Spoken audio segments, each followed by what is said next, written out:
Wow. Got some views, huh? No kidding. Not bad. Um,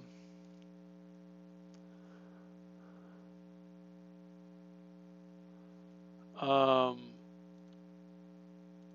right, anyway. So, we're here. Hello. Hi, everybody. Welcome. We already had food. I'm just going to grab a water bottle. What we're going to like to do is solve some problems for a couple hours. We're going to review the problem we were looking at yesterday, briefly, and then see if we solve a few problems, more than one or two problems. Wow. Also have this gallon of milk here. I should put this back. I'm so ready for bed, man. I can go to bed right now. That's okay. Oh, I already have a water bottle there. I have two water. Oh, no. I brought two. Did I bring two? I don't know. I'm tired. I'm getting sick because I'm tired.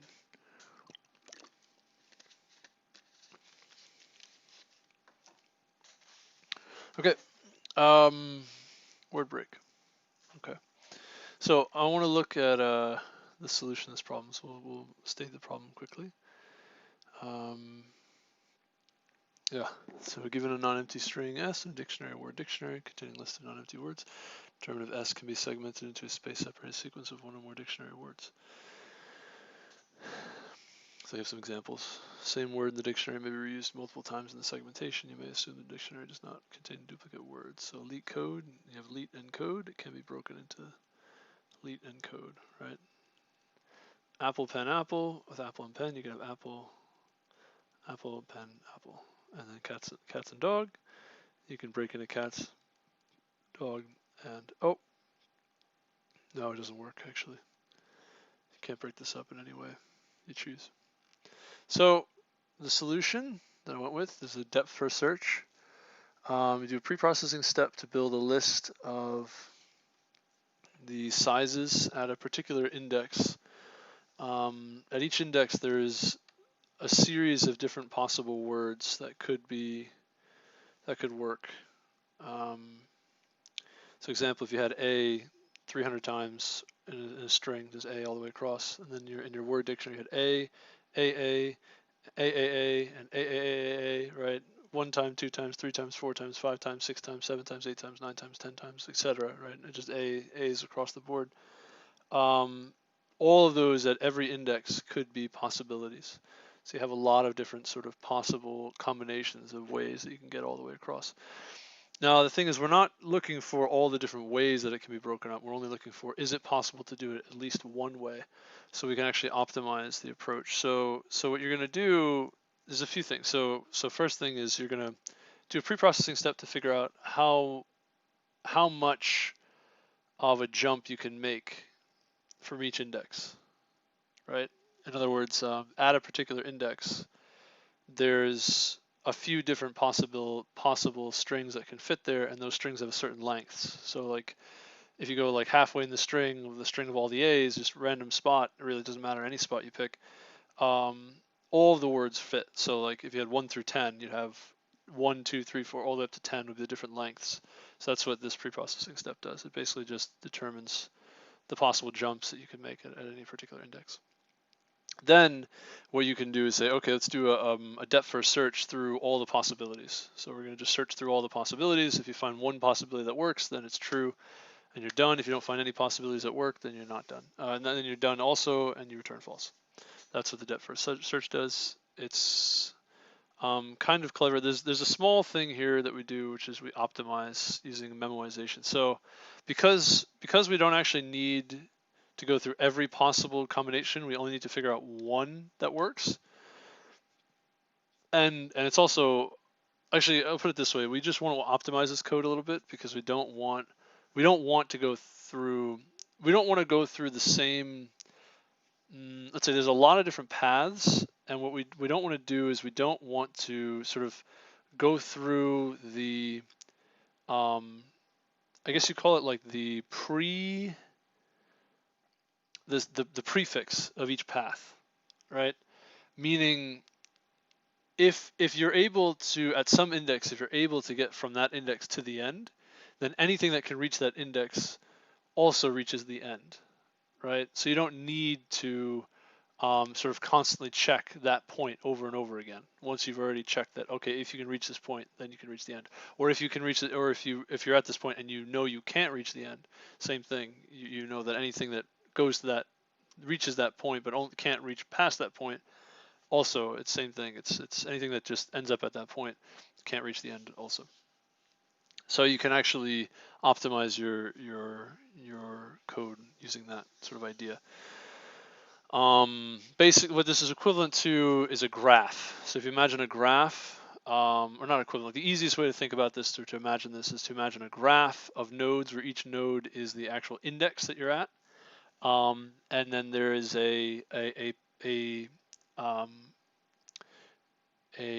edge from one node to another, if and only if you're at that particular index, that in this list you can jump to that other index, the other node, or the index at that node.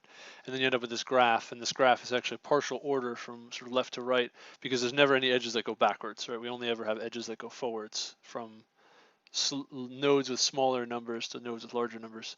And the problem is that, not the problem, but if you think of it that way, then what happens is that you've got all these different paths from the starting point, which is the 0 node, to we're trying to get to the end node.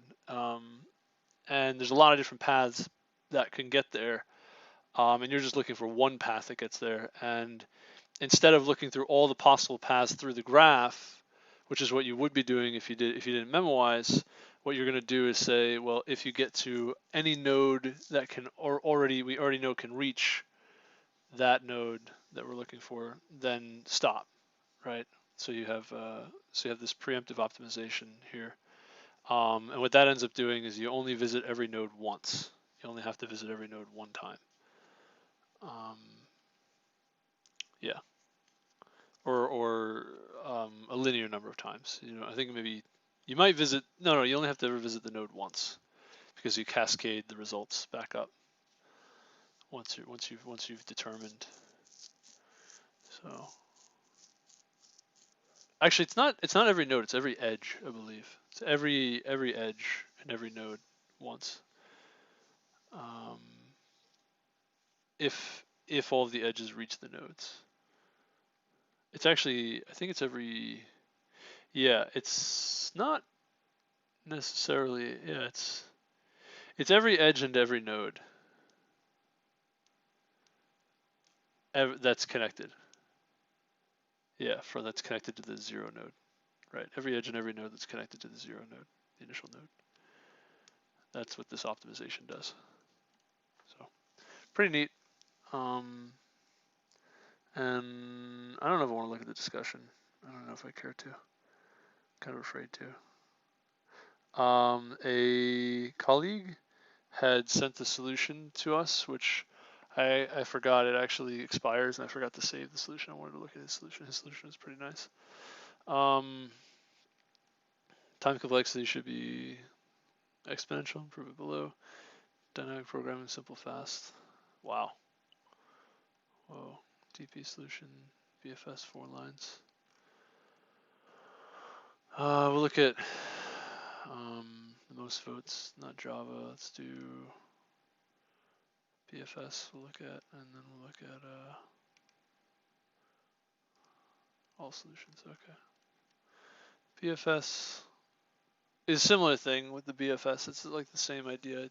You just got it slightly changed the breadth first search to handle use a queue instead of a stack. And I guess what you would do for the breadth first search is you would, when you visit the node, you push all the child nodes onto the queue, but you also, I gotta think about it for a minute. How do you optimize that? Also, you add the nodes to that you've already visited. Well, not just that you visited them. Yeah, you have this memoization. You have this hash map of integer to Boolean, right? Which is what we already had in this memoized, the way that I had done it.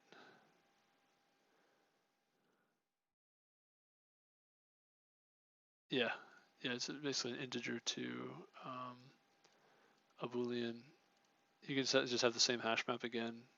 Pretty much do the same thing as the depth first search. You kind of terminate early when you see when you've memoized. You kind of you sort of skip that node, so to speak, when you process it. You don't actually process its children.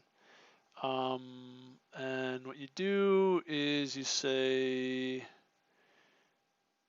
you queue up all of the children for processing. What would you do? You would say queue up all the children for processing, and then I guess what you'd have to do is I'm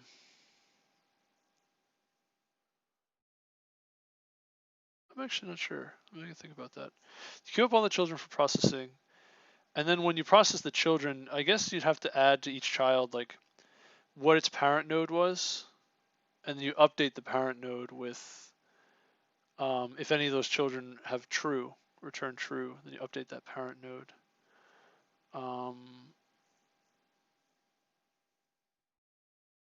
Later, I guess after. Yeah, I don't really know actually. I'm not really entirely sure how would I. I gotta think about that.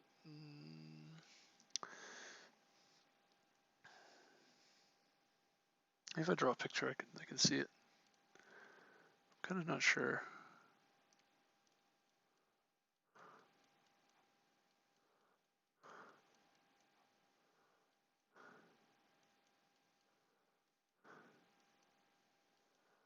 Like something like this.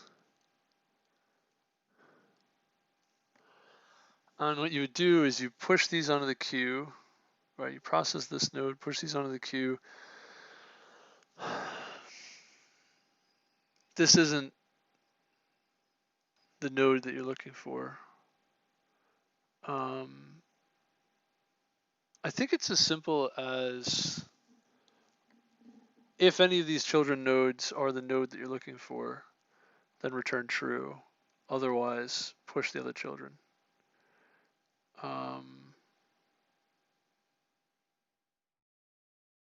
Yeah, I think it's that simple. And then and add these to the visited set, so you don't revisit.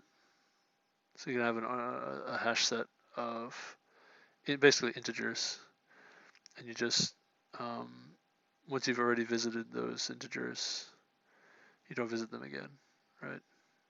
So if there's cycles of any kind, then not really cycles, but sort of returning.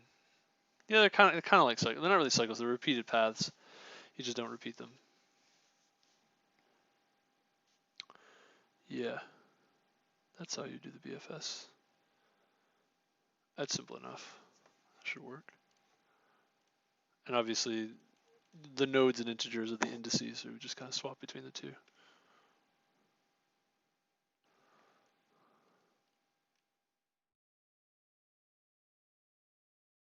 So visited, insert, find, push, return true. Yeah, that's pretty much it. That's pretty much it. You can do a pre-processing step too to get all the words.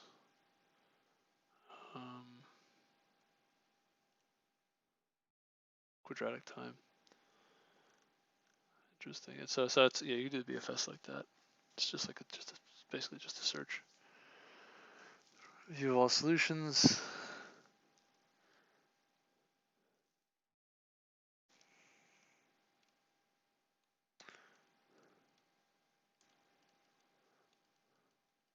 Optimal solution.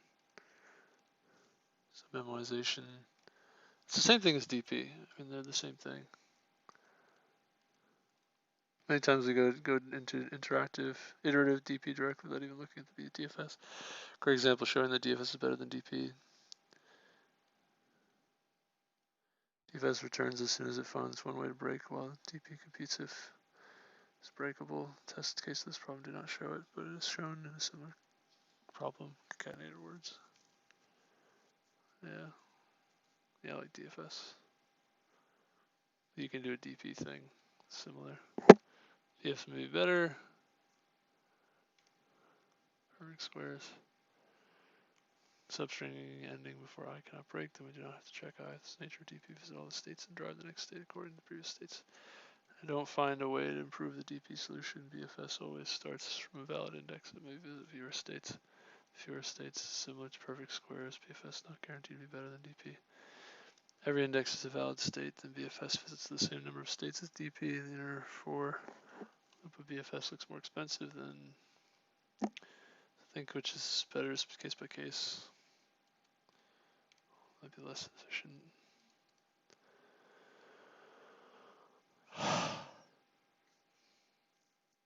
Interesting. This doesn't have to, the BFS doesn't have to visit every state. You can return early.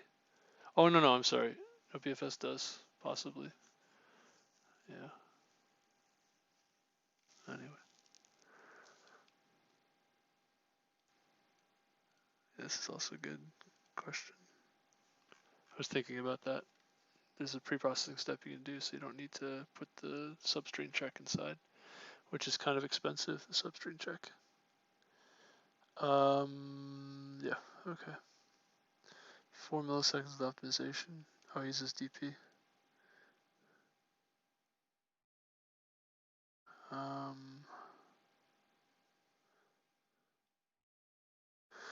Boolean vector DP set to true valid word sequence ends there. The optimization looks from the current position back and only substring.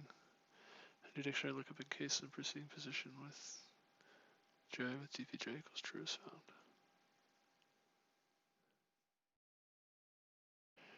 found. DP of 0 is true. Vector Boolean DP is false. For integer if DP of J, which is initially 0, so it's 2 loops. If it's true, then we take a substring over I and J, right? It goes backwards, right, from right to left, it seems. Oh, no. I, J to I, okay. Interesting, okay.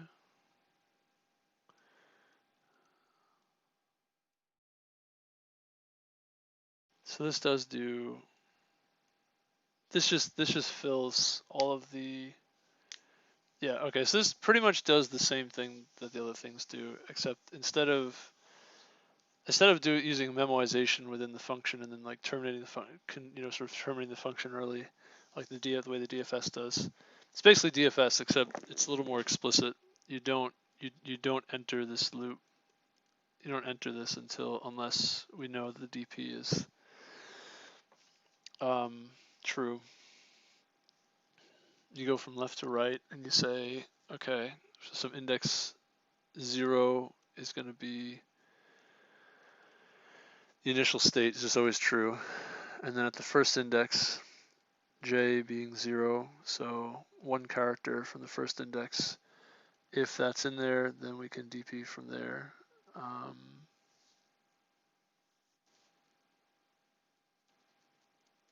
Then at that index, we can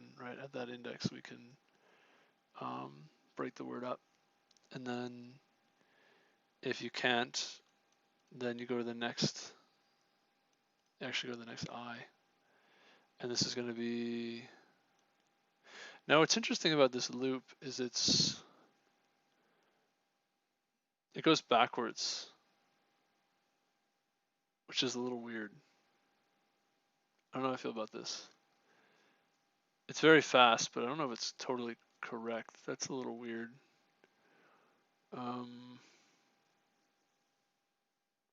You move backwards from I, and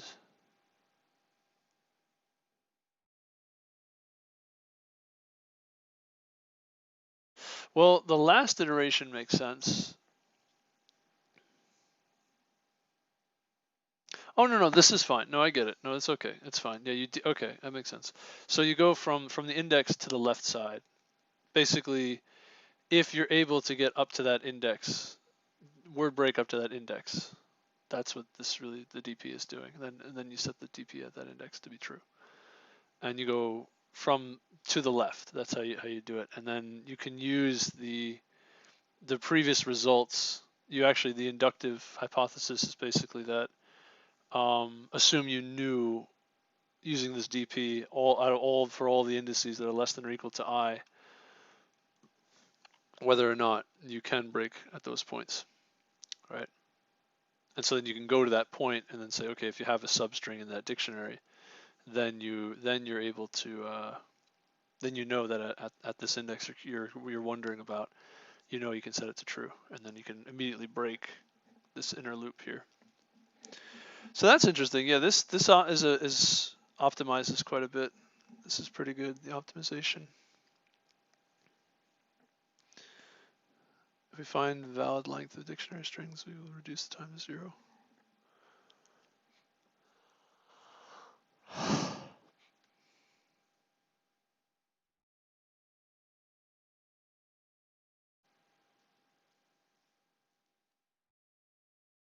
Oh, that's interesting. So you can find the longest word.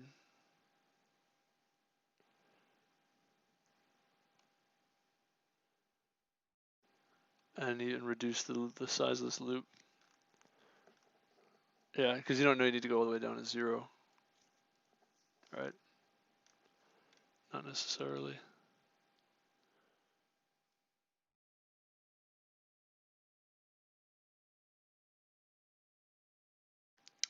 I minus the longest word.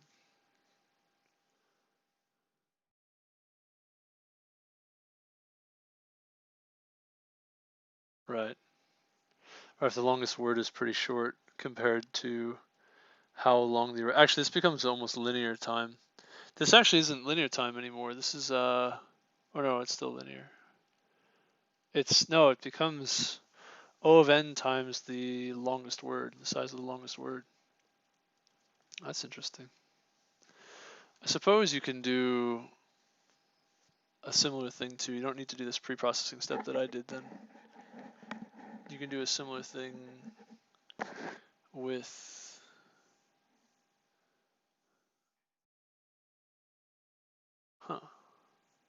that's interesting. Yeah, if you don't do this pre-processing step, the pre-processing step's pretty expensive to do it the way that I did it. You can actually I wonder how much faster it'd be without the pre-processing step, the way that I did it. I'm kind of curious. You don't actually need to do the pre-processing. The pre-processing step might be more expensive than the loop itself. If you do, there's another way to do this. Also, 4 lines in Python. Oh my gosh. This is the dynamic programming solution, whether S of I can be built. Yeah. It's okay, initially it's true. If you get an any, if it's okay, and this is in the words. S of, yeah. Okay, interesting. Then you increment okay.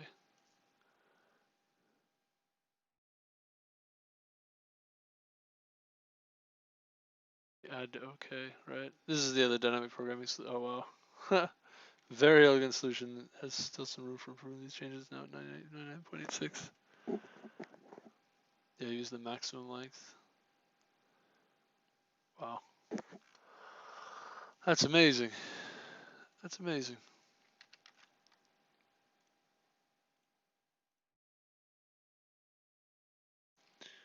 Okay. So what we want to do is get rid of the pre-processing step. We do probably want this in a dictionary still.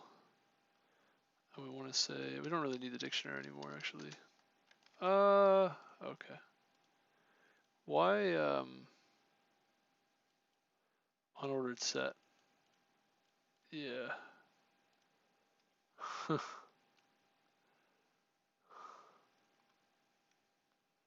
That's interesting.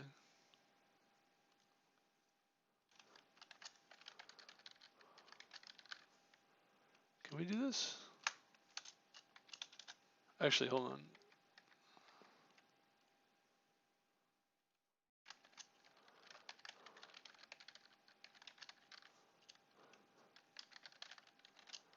I wonder if this still works. I wonder if they'll allow me to do this.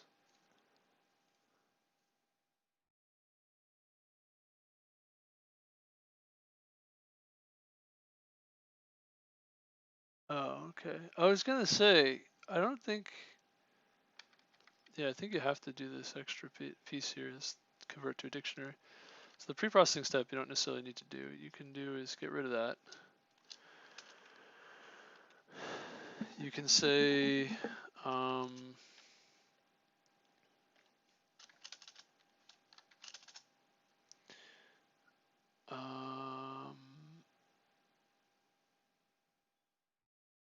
it's going to be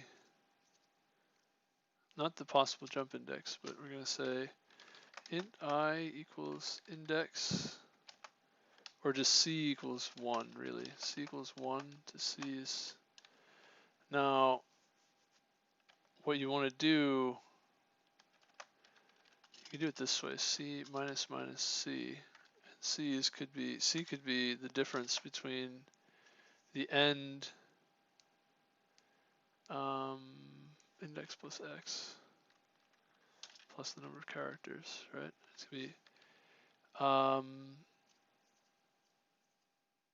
the difference between the end and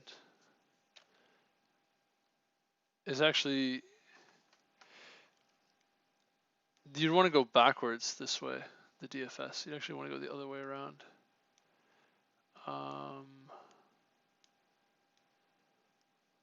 Yeah. You actually want to start, you want to go from back to front.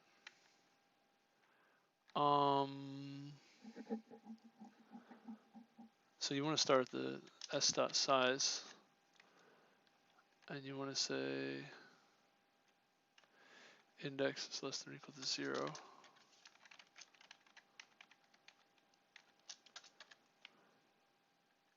Actually, it's really less than 0. Let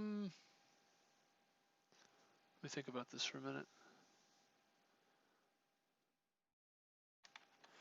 Yeah, if it's less than or equal to 0, turn true. And you want to say, or really it's equal to 0.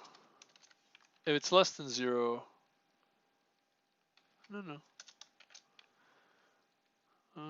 Yeah. Doesn't matter. If it's less than 0, it should never hit. So if we have the characters, it's going to be, the number of characters is going to be from 1, and C is less than or equal to,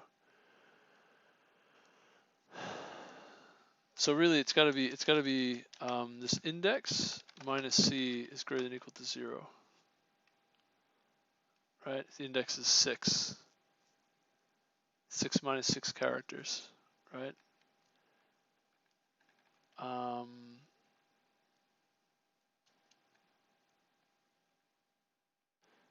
And actually we want to decrement the number of characters. So you start with index minus C, or index. You could start, actually you could start from index, and then decrement. This is kind of tricky what I'm doing here. Should be able to get this right.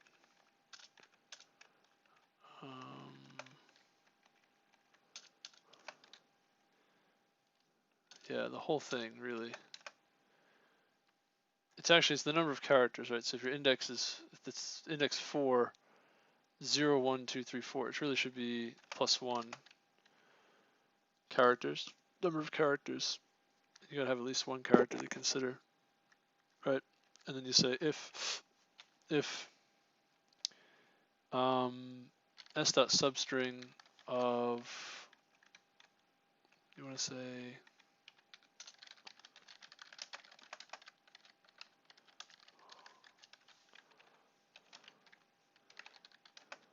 index minus c of c. All right, so if you're at index 4, you want to go back 5 characters. Index minus plus 1 really should be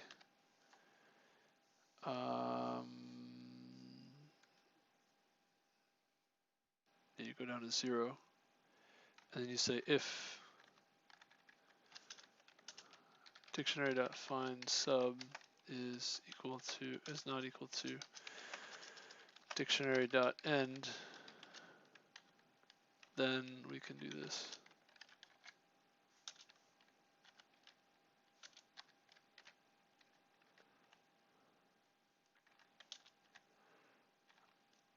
We would say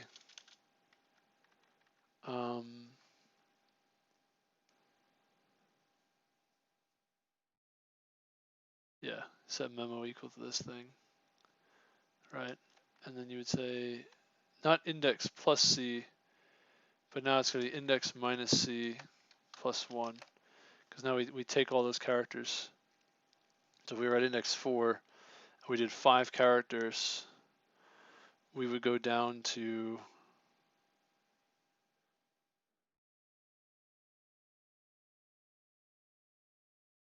actually we want to assume that we include the index that we're at. So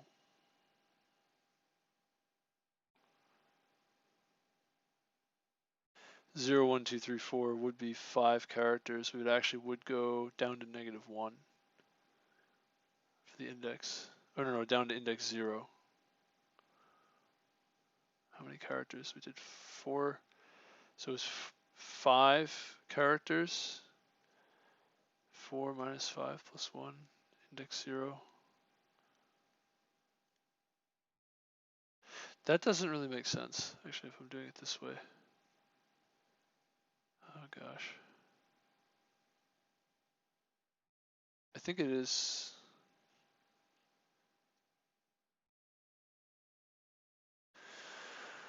No, we don't include the index itself, index portion itself. So basically we're sort of to the right. So the index we're looking at, we assume that we're not going to touch that one. So yeah, so if index is 4, we actually assume we've already considered that spot. And we're going to look at the things to the left, so the 4 characters to the left. Okay, so index minus c. Yeah, this makes sense. And obviously index has got to be greater than or equal to 1 for this to matter. And then we would recurse index minus c. And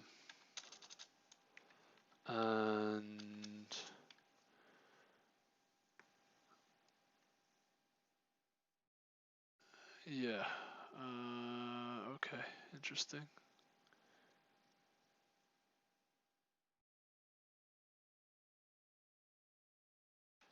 How does this, what does this do?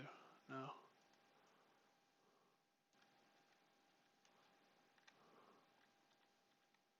Does this work? I don't know if this even works. Oh, it does. Neat. It took me a long time to code that though, which is not particularly good.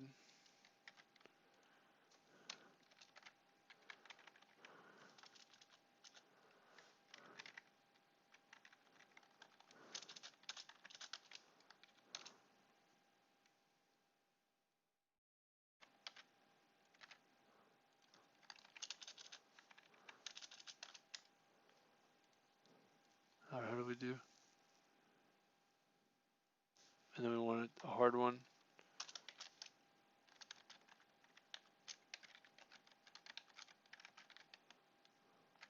Okay.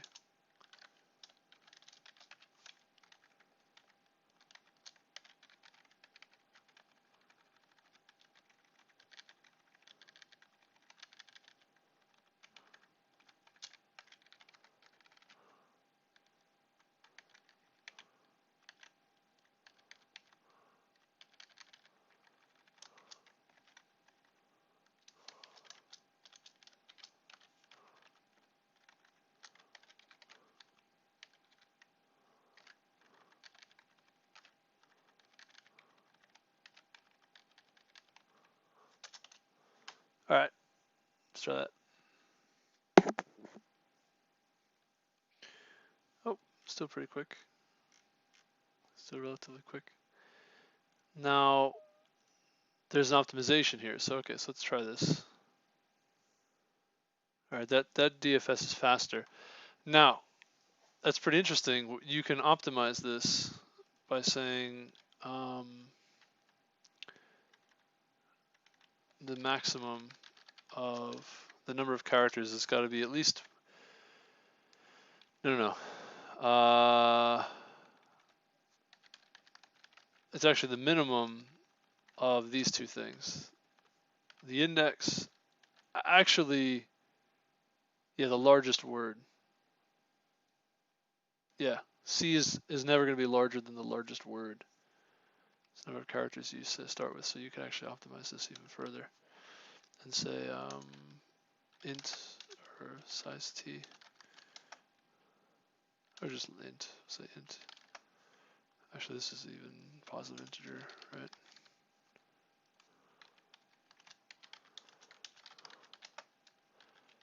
Max word length is going to be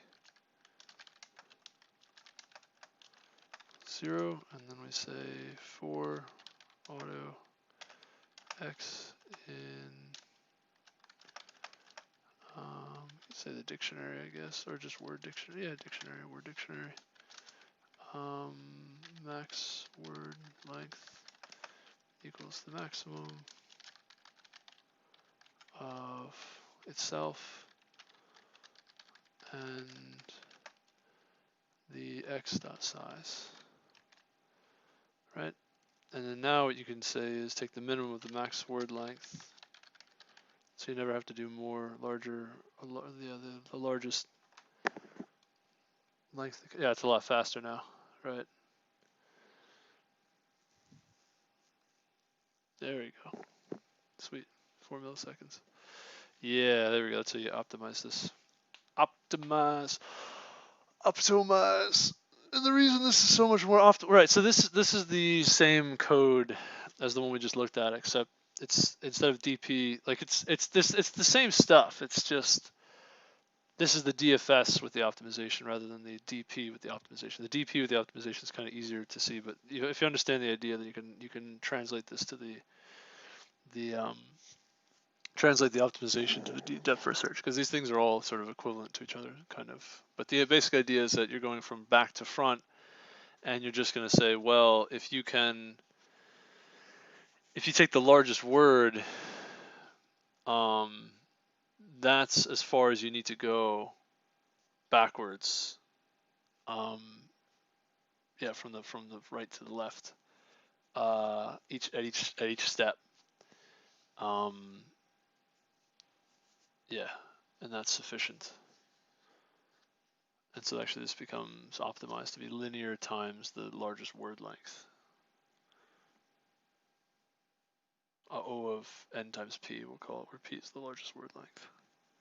I believe that's the case.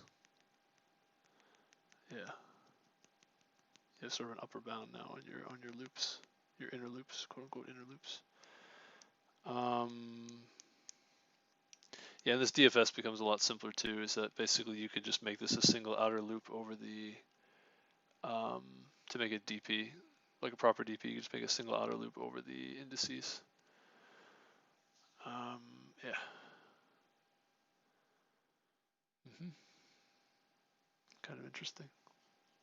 Kind of interesting. Nice. Okay. Great. Anyway, so neat.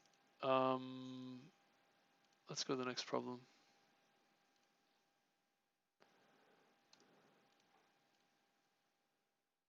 Yeah. Okay. Got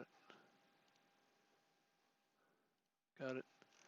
Actually, you know what I want to do? I want to save that. I probably won't look at this again, but that was a very interesting approach, interesting solution.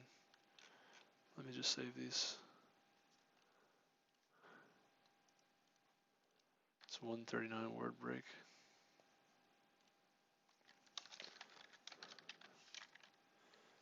Yeah.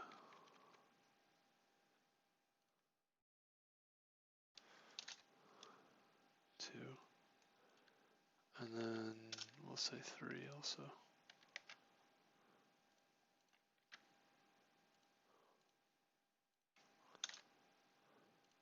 Okay, that's fine. What's upstream? Is there, yo, what a grind. What a grind. What's up, Extreme Logic? Hope your day's going well. Welcome, welcome. Hello, hello. Yeah, man. Yeah, man. Grinding away. Grinding. Grinding. It's the way to be. It's the way to be. Given a linked list, return the node where the cycle begins. If there's no cycle, return null. To represent a cycle in the given linked list, we use an integer position, which represents the position 0 index in the linked list where tail connects to if position is -1, then there is no cycle linked list. Do not modify the linked list. Okay, so this is a really interesting question.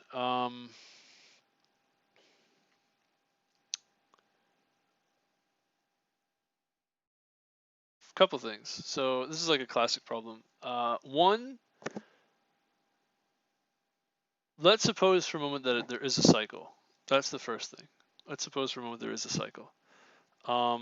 If there's no cycle, actually detecting that there's no cycle, I think you can still do that. So what you would do, there's this thing called the rabbit and the hare. Excuse me, what you do is you have 2 pointers. One pointer moves 1 node at a time at each loop iteration. The other pointer loops jumps 2 nodes at each iteration, right? So one is going to move faster than the other. It's going to move twice as fast. So what's going to happen is when the fast one, it's going to enter the loop first, and it's going to be cycling around. And then the slow one's going to enter the loop too, but the fast one's going to catch up to the slow one eventually. And obviously you could check each node, right? Like once it bumps into it, sort of. Actually, it's better to not check. There's a nuance here, but it's better to not check. Like in other words, when you're jumping 2 nodes at a time, when you bump into the first node, you actually don't want necessarily to how you bump into it kind of matters. But basically, if these 2 pointers ever collide with each other, then you have a cycle. If you don't have a cycle, what's going to happen is one of these pointers is going to end up becoming a null pointer. It's going to hit the null pointer. The fast one will hit the null pointer, probably. Now, the thing that's interesting is that's called the rabbit and the hare, and that's like someone figured that out many, many years ago. You can do that. Let's say we have like a few nodes. Now there's something interesting here. We'll say fast guy. That's 1, 2, 3, and slow guy. 1, 2, 3, 4, 5, 6, 7.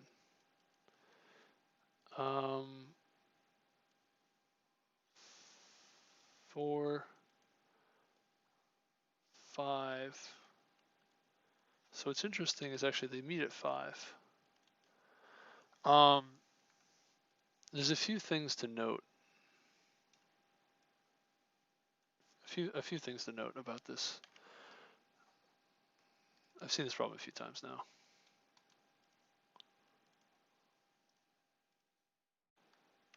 So I already know the answer. This is not something you necessarily would figure out on your own, by the way. This is like kind of hard. I remember I looked at this problem, I think when I graduated uni or was about to. So it's like 4 or 5 years ago I looked at this problem with a friend. I remember talking to him about it. Haven't seen him in a long time. Have to give him a call at some point. His name is Charles. He's a nice guy. He was one of my close friends when I was at university. Haven't seen him in a very long time. I think he has a child. He might have kids now. I don't know how he's doing. He had a girlfriend at the time, and I had met her. I don't remember her name though. But it's possible that they got married since then. It's more than possible. But anyway, so there's a few things to note here. So the first thing is if this is moving 1 node at a time and this is moving 2 nodes at a time, the guarantee that they're gonna meet at some point is what?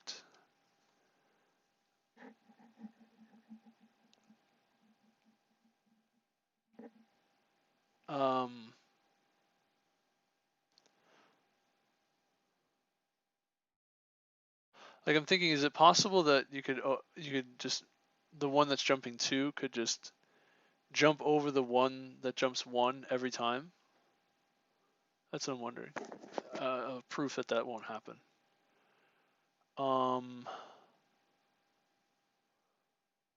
Well, suppose it jumps over it.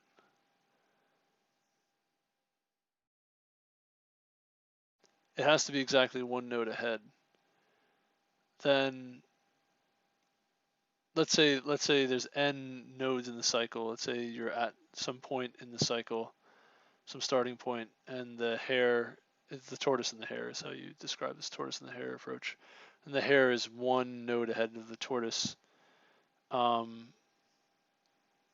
If there's an even number of nodes, or let's say let's say you say n over 2, let's say the even number of nodes, n over 2 jumps, then the hare is going to be the same spot it was in again. And it's never actually going to touch certain nodes, the hare, possibly. If it's an odd number of nodes, then the hare will touch all the nodes in a sort of a loop. But the tortoise would have to end up in end up at one of these nodes that the hare never touches, and then the hare would have to make another loop to come back again. Just thinking, if the tortoise, so let's say the hare moves n over 2, so the hare goes all the way back to the same spot again, and the tortoise at this point is n over 2 spaces away. I wouldn't say it's even, because that's the interesting case. The odd case, obviously, we could prove, but easily. But the even case, then the tortoise is at n over 2. The hare at n over 2 more steps is going to be back to where it was, and the tortoise is going to be in the same spot. Oh, no, the tortoise is going to be right behind him. Yeah, it's actually, the tortoise is n over 2 minus 1, because the tortoise started 1 behind the hare. So the hare ends up in the same spot, but tortoise is now n over 2 minus 1.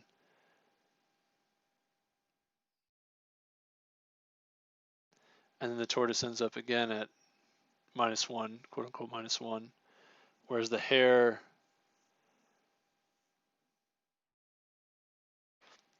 I think what's going to happen is the hare at n over 2 minus 1 steps, the hare ends up 2 positions backwards, and the tortoise is in the same spot. They both meet at that point. The tortoise would go next jump. The hare would go back to where it was, and the tortoise would go back to where it's. They both end up back where they started, but they would meet at that node just before. So yeah, they actually would meet, and that would be just I think 2 iterations, something like that. You can prove it's only going to be 2 iterations. So yeah, they'll always meet. Okay, yeah, and you don't have to check. You don't have to check every node in between. Like the hare can just jump.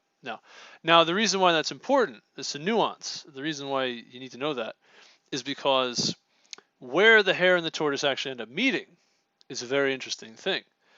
As it turns out, where they meet tells you something about how the loop is set up.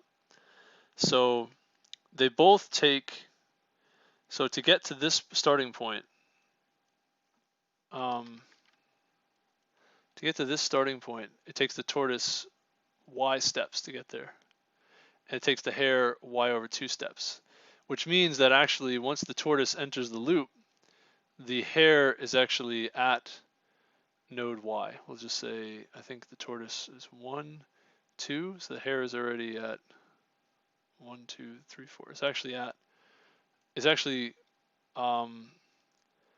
y. We'll call it x. We'll say, well, 2y, right? Into the loop. But if the loop had x elements, it's how would you say it? Well, basically, I don't know, because we'll just call this k. We'll just the hare is already y steps into the loop. And why is that important? Because when they finally meet,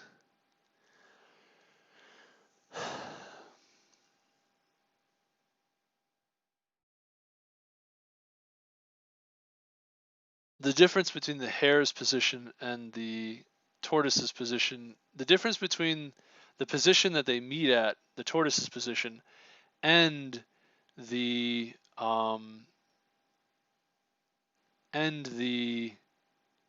what do you call that? The starting point, if there's a way to show it, but basically this position is that right? Pretty much it tells you how many nodes it took to tells you how many nodes in the linked list there were before they met. That's what you want to know, pretty much. This distance. What's the entry point to the loop? Right, that's what you want to know. Where did you enter the loop? Let's see, roll back 1, 2, 3. Is that right? Did I do this right? There's a way to prove that too. That it's always going to be, there's like a difference between, no, excuse me, sorry. If you were to continue, yeah, that's what it is. If you were to continue back, these two distances are the same. That's what it is. These ones are the same. So wherever they meet, you can actually reset the tortoise. You can reset the one of these pointers to the initial point, and then walk them until they meet again, and you can count how far you are. You can figure out which node begins the loop. That's what it is. Yeah, it's pretty interesting. It's pretty interesting. Why that is a little bit complicated though. It has something to do with, like, there's some math you could do. So you'd say there's like, I don't know. Yeah. Why it's let me think.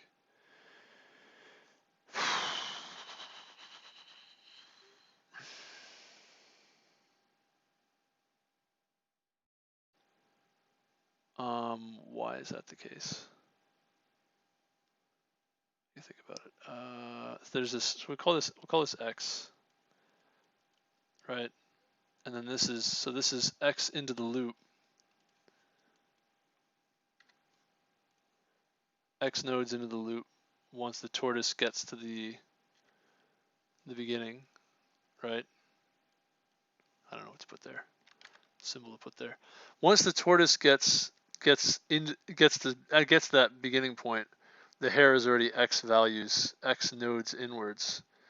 When the hare meets the tortoise, that's exactly going to be the amount of time it takes for, so there's going to be some k steps that the tortoise makes, and it's got to be, let's call this n. N is the size of the loop. You have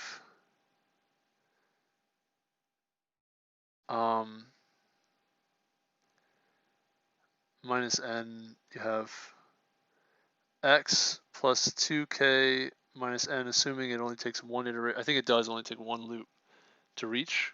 That's got to be equal to k, right? So there's going to be k steps that the tortoise makes, and the hare is going to make twice those steps from x, and you're gonna loop back. So the indices. So you got to solve this equation, or you have this relationship between x plus k minus n equals 0, and that's the index that they meet at is k. So k is n minus x, right? So the index that they meet at, which is this one, is always going to be n minus x. So you can add x values, and you'll get right back to 0, which is n, right? The 0th node and the nth node are the same node. So that's how you prove that. That's how you show that. So you add to this k index where they meet. You add x nodes to it, and then you always end up there. It's pretty nifty. It's like not the most intuitive thing. It's like kind of hard to think about. It's super simple when you realize it, but it's like kind of hard to think about it, like just out the gate. Like I struggled so much to realize that when I first learned this. I was like I couldn't do it. Like I couldn't figure it out. I couldn't understand it. But when you kind of math it out a little bit, it makes some sense. You gotta describe it in English. I think it's a little hard to do it just symbolically. But once you kind of get the symbols in the right spot, then it becomes clear why you can do that. It's pretty neat. It's pretty neat. So yeah, so that's how you solve this. So return the node where the cycle begins. There's no cycle return null. Represent a cycle in the given list. Use interposition. So they want to return where the cycle begins. Yeah, so that's what they want. They want us to do that part, that jump there at the end to get where the cycle begins. And again, in order to get x, we don't necessarily know what x is, but that doesn't matter because we can just sit this guy at leave one of the node pointers at k, and then put another pointer at the beginning, and then hop them both at the same time until they meet, and that'll give you the beginning of the cycle. So yeah, super interesting solution. Kind of a classic problem. Again, I saw this 5 years ago, so it's not new to me, but it's still pretty interesting and like takes a little bit of kind of thinking through. So we'll say tortoise and the hare, and we're gonna say tortoise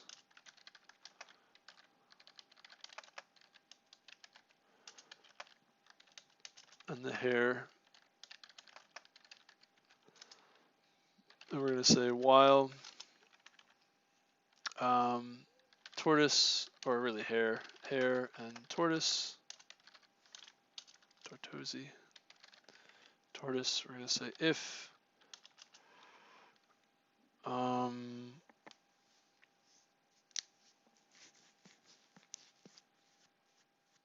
just say if not hare or not tortoise,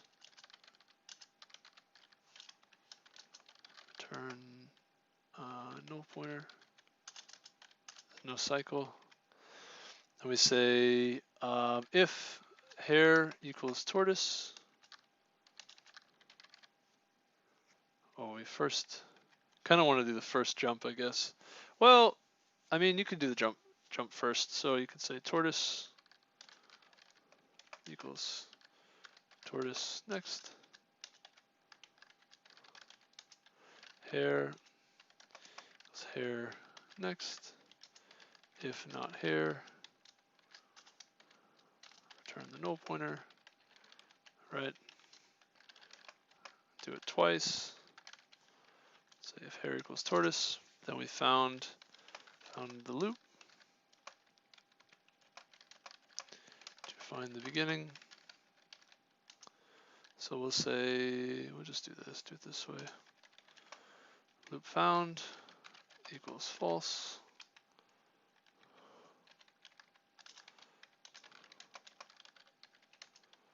We just want to break. Say if loop found, we pretty much should never, now we break. You don't really need that. It's not really necessary. So now we set the tortoise back to the head, and we say while tortoise is not equal to the hare,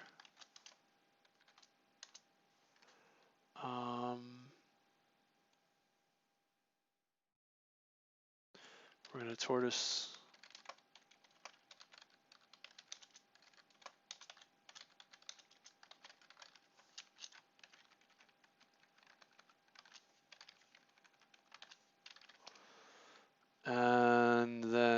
return the tortoise.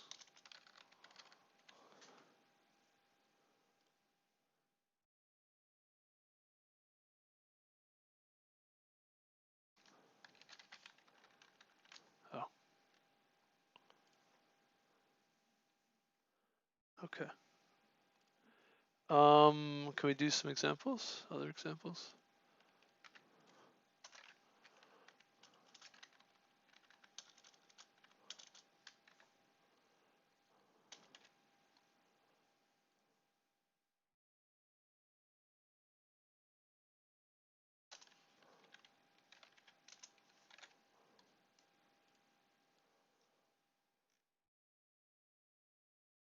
Let's throw in a couple other cycles, other possibilities too.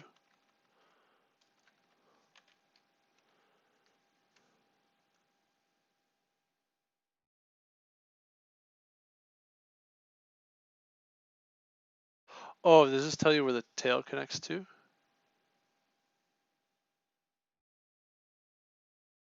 Okay.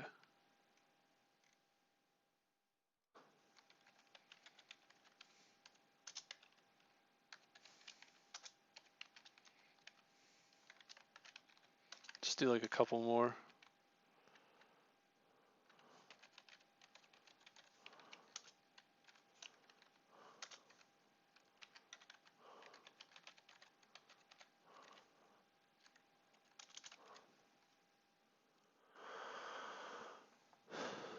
All right. I don't know. Let's go for it. There we go. Got him. Yeah. That's a pretty, it's kind of a well-known question. There might be a better way to write this too.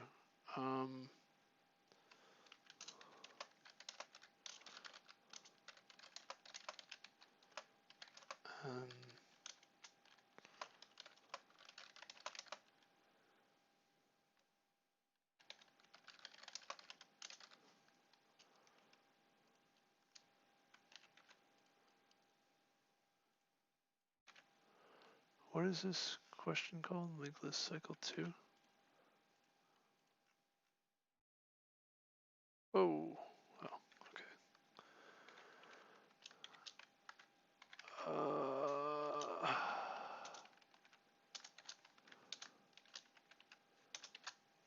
Okay.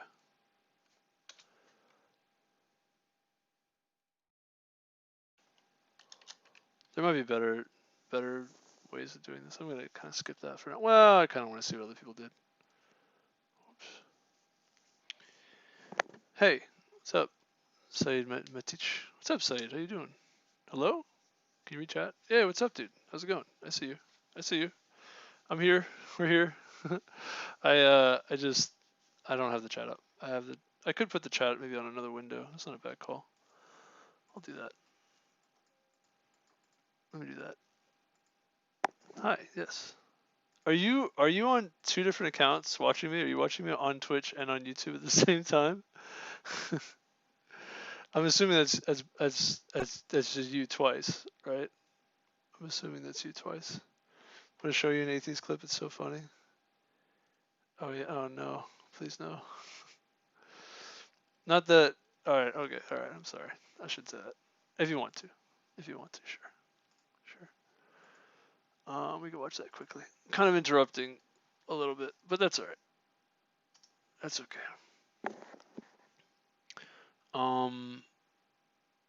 Let me see something.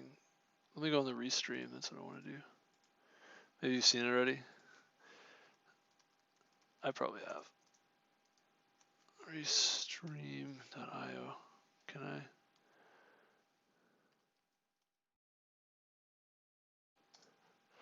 I don't think I'll be able to log in here though. Oh, nice. Okay. What I can do? Oh no, I can't see the chat here. Oh no. Oh, whatever. It's fine. I can close this chat too. Yeah, because when I put OBS down, the chat disappears too. And that's kind of annoying.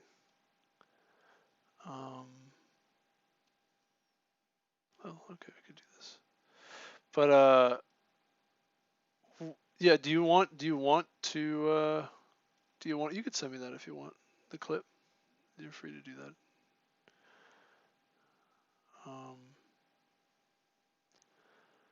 So yeah, let's just look at this.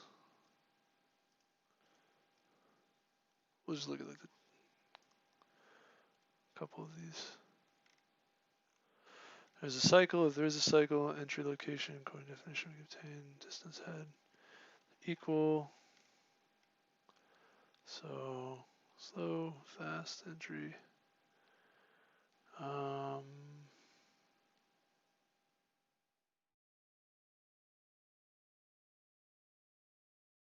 Oh, okay. So you just do fast and fast next. Oh, that's a good way to do the loop, right?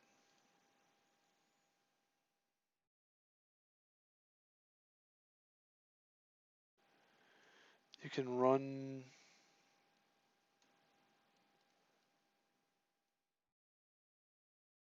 if the head is null, then you return null.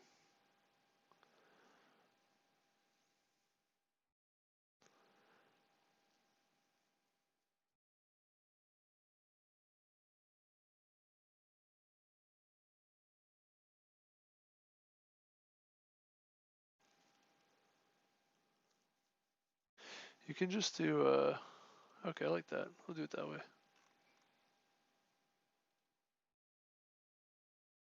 Yeah, it's the same thing.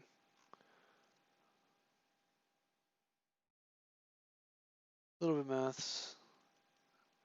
It's not that much maths. It's not too bad. So here, let's do it this way. If not head, return null pointer, tortoise in the hare, while hare and hare next, and hare next.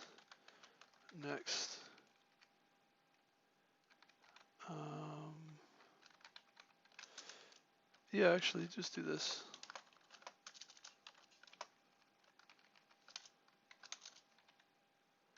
Tortoise in the hare.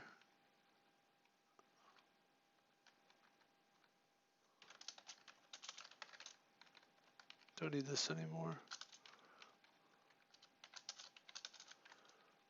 On the loop.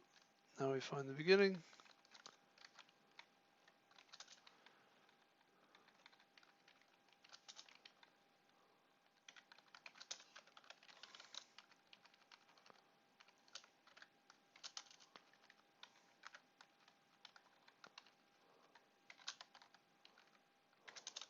All right. So what happens here is interesting. This handles all these test cases properly, I think. Oh, TLEs. Uh-oh. Uh-oh.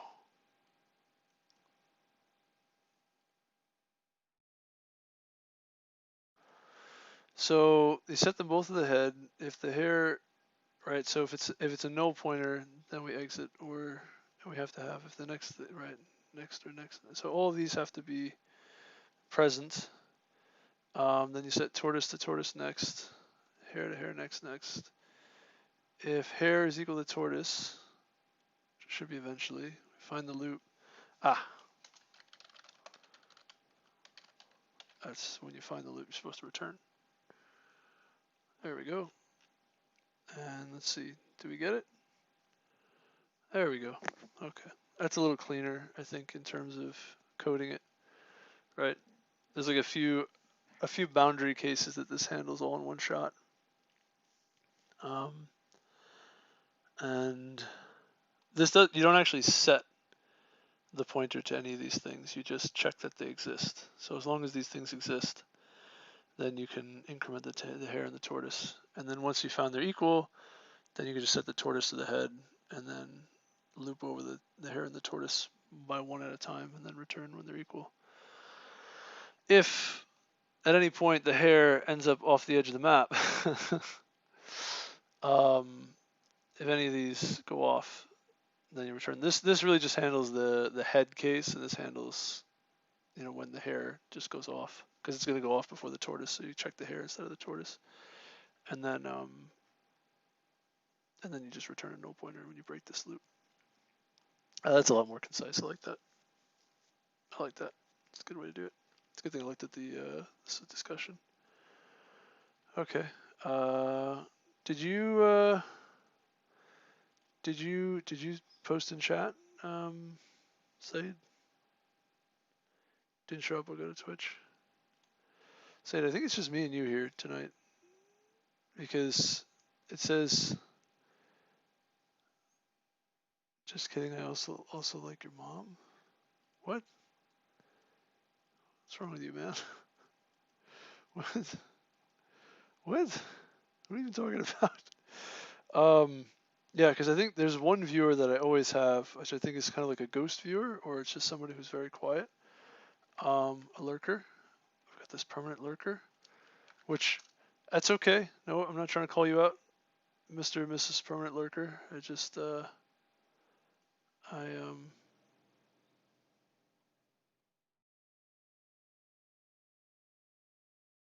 just noticed you. That's all. I've been noticed.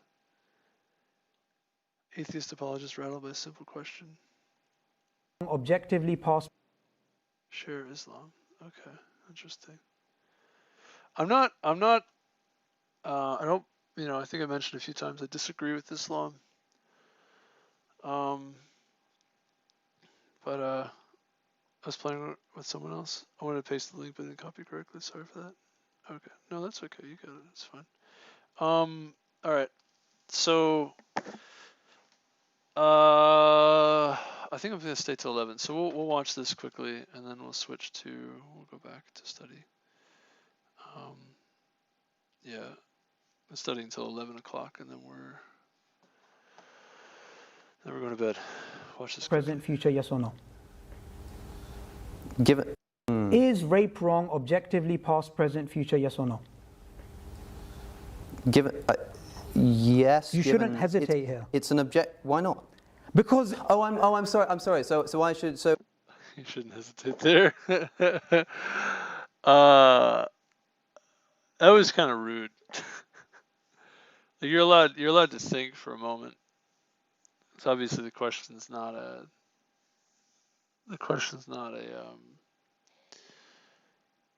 what do they call that? It's supposed to be more nuanced, right? It's rhetorical, right? There's some rhetorical point, right? It's not, obviously it's always wrong as far as any sane person who's not a rapist. Like it's like asking someone if they're a rapist. It's given the context, he has the it's a rhetorical thing. So given the context, he has the sort of privilege to take time to respond to that. But obviously he's not a rapist. So you're asking if he's a rapist. So even asking the question, he shouldn't even ask it. If he's gonna say you should answer it immediately, he shouldn't even be able to ask the question then, because he already knows the answer, right? He just asked him if he's a rapist. So that wasn't really fair. But the atheist, I think, responds correctly and says, like, look, man, relax. So the base idea of ethics, right? The base idea of doing ethics is that we reevaluate why we believe certain things and see if they're accurate, right? If there is a proposition that you believe to be totally true, as I thought, for instance, of something like not being a racist, right? If somebody asks me, why are you not a racist? And I immediately say, or are you not a racist? And I immediately say, yes, of course I'm not a racist, right? Whereas it pays sometimes, even if it seems ethically obvious, to sit back and think, well, why do I think that? Am I sure about that? And the answer can lead you to other moral places. Sure, what's the answer? So the answer is this, right? It's funny he says that. It makes me think of Destiny, when Destiny's like, well, is what is it? I don't want to get my clip removed on I think it's already gonna get removed because it's YouTube, right? YouTube is now it just gets demonetized. I don't think it's removed. But is child pornography or child pedophilia okay, right? Like, is that morally wrong? Always, right? And Destiny had this whole, like, this is like years ago now though, that this happened, this whole thing. But he like had this whole debate about whether or not child pornography or child pedophilia was, or I think it was incest too. I don't know. It was like a mix of things. I don't remember exactly what it was. But it was something. It was like something that's really gross and and evil, like morally wrong as per the Christian standard, but the atheist perspective, it's like, well, is it wrong, right? And that was the question that he posed. And I was like, when he's saying this, it's like, oh yeah, well, if you sometimes sit back and say like, well, is it true that I think what I think? Is it right? Is it wrong? Like basically questioning ethical guidelines, we'll say, or just boundaries or whatever you want to call it, morals. In my view, and actually serves to justify really evil behavior.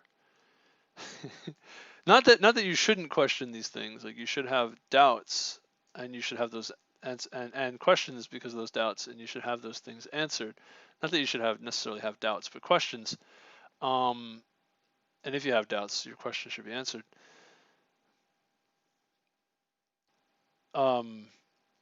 What tends to be from anecdotally, from what I've seen, my experience, is that people use their newly damaged moral framework to do really evil things and not have to live with their own conscience. That seems to be what people do. Like I said, like with Destiny, where he's like, now he's got like a harem he's trying to build or something, where he's got like 2 different women, some crazy nonsense that he's got going on. And he has a child in the mix of all this. It's like, it's very questionable what he's doing with his life, in my opinion. And it's like, it's very useful to destroy any kind of moral framework if you want to live a life like that. So I actually would contest this point that the atheism is making, that like, oh, it's a good idea to question. It's a good idea for whatever reason you gave. I would say it is a good idea to question because it strengthens your faith. That's the reason, in my opinion, that you should question. So it's correct, but he's arrived at the same conclusion for the wrong reasons. His reason, that's my reasoning. His reasoning is something like, you gain more insight. When in actuality, in my opinion, what I've seen is that people just become more evil, and they have effectively justification for their evil, right? They can basically say to themselves, well, this moral framework doesn't seem to make sense to me anyway, so what do I care?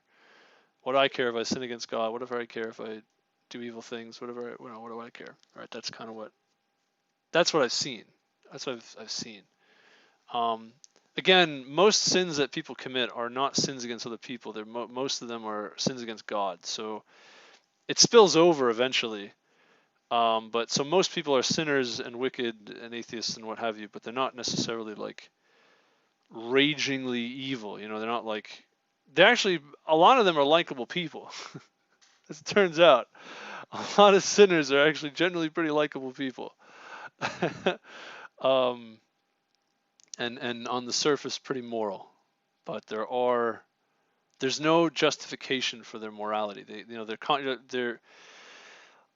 The law is written on our hearts, right? So it's in your conscience, so you know what the right thing to do is, but you don't necessarily do it. And some, people who might be atheists might just always tend to do the right thing anyway.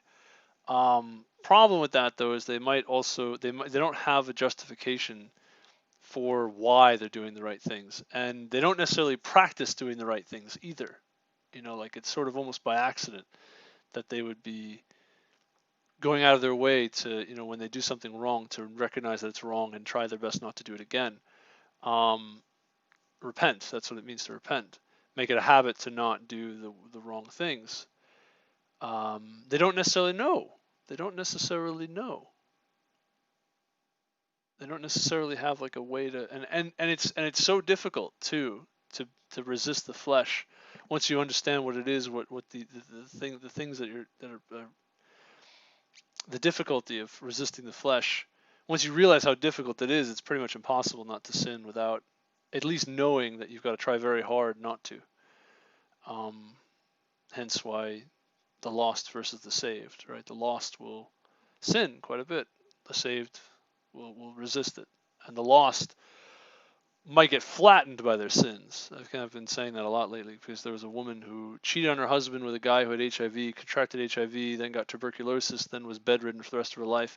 And the guy that she cheated on her husband with, he cheated on her, so he left her, and she now had this broken marriage with her husband while she was also crippled for the rest of her life. And she had said to her husband, who was now taking care of her, because he still loved her, because it was his wife, that she wished she would die, right? Like, some sins that people do absolutely destroy them.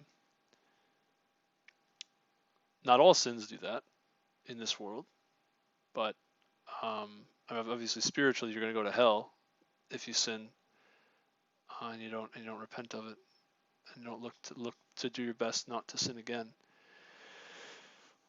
But sometimes those sins destroy you, right? This woman got flattened, right, onto a bed for the rest of her life. It is objective to live in her conscience, knowing what she did and how she got there and all of that, until she dies. true that I recommend she becomes a Christian, get saved. That will help her a lot. It gives her something to look forward to allow people to rape morally would not be an achievement of the goal that we all share. That's not the question. That's the objectivity in it. Yeah, but you're answering a question. What you want me to do? Wait 1 second. You're answering a question I didn't ask. I asked a very clear question, which everybody I think understood here, right? I asked, is rape wrong? Is that objectively true? And you're just beating around the bush. But the reason why I have to beat around the bush is because I have to clarify that, remember how I said that a base principle can be subjective, but you can have objective derivatives from it? Right. So in terms of the objective... Base principle, oh man, I get like... following... Sorry. I don't want to follow. I don't want to. I don't even want to listen to it. But okay, what is he saying? What? You have to listen to your opponents. You have to. There's not a conversation if you're not listening. So I have to listen, but I just don't want to. But the reason why I have to beat around the bush is because I have to clarify that, remember how I said that a base principle can be subjective, but you can have objective derivatives from it? A base principle can be objective, but you can have... I have to clarify that, remember how I said that a base principle can be subjective, but you can have a base principle can be subjective, but you can have objective derivatives from it. Right. So objective derivatives from it. And how does that apply here? And what does that even mean? in terms of the objective derivative from our nature, yes, it is objectively wrong. Yes. From our nature, it's objectively wrong. How does he determine that, though? From it being subjectively wrong, it's subjectively wrong? Is that what he's suggesting? That's the only reason why that syllogism that he suggested would work. Why it would be relevant? Why that syllogism would be relevant? Is the answer to your question. Based upon the subject. But you're going to want to turn around then and say, but it's based upon a subjective principle. Yes. Yes, it is, right? Yes. But that doesn't mean that I can say rape is not objectively wrong. I say that if we agree on this subjective moral principle, which we do, then we can make the objective derivative No, but that would a rapist agree to that? Of course they wouldn't. No, they wouldn't. But again, whether or not someone agrees with me is irrelevant to whether it's correct But or not. look, Alex, this is another jump that you keep making. Alex, what you're doing is you're building a house on a sandcastle, yeah? You are trying to say, look, if you ask me the question, I would say rape is wrong. Yes, it's wrong objectively. Yeah. But in your case, what you're basically you're doing is you're saying, right, subject. What is he doing? What is he doing and why? I don't get it. I don't know what he's even talking about. Some people may hold this opinion. According to that, then since they all subjectively... No, all people do hold that opinion. Okay, and look, from that we objectively derive that rape is wrong. A rapist doesn't...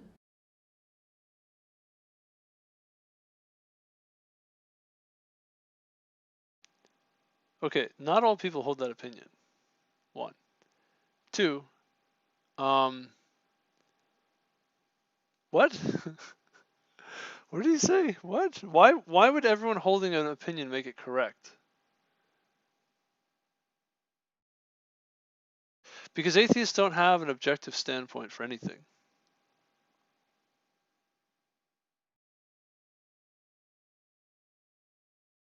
Yeah, that's why.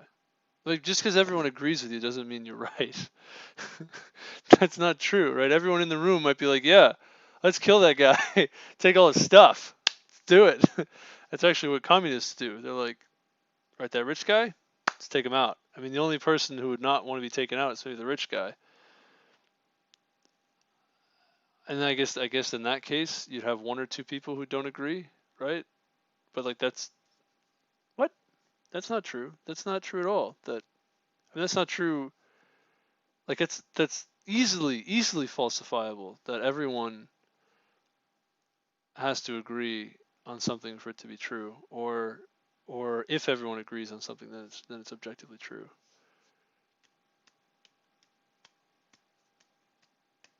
Okay. Of course, doesn't hold that opinion. No. All the prisoners in jail, they want to get out. Do you all agree that you should all be left out? Let out? Yes. Okay. Let them out. I don't know. That's not a good example because I guess in the whole world, but still, no, that's definitely not a reasonable way to base morality.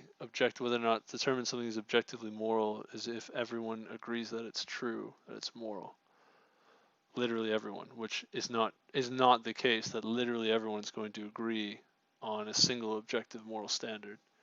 Definitely not. Some people think this is fine. Some people think that's fine. Some things, not. The rapist does value their pleasure and the avoidance of their suffering. Yeah, they value their pleasure, right?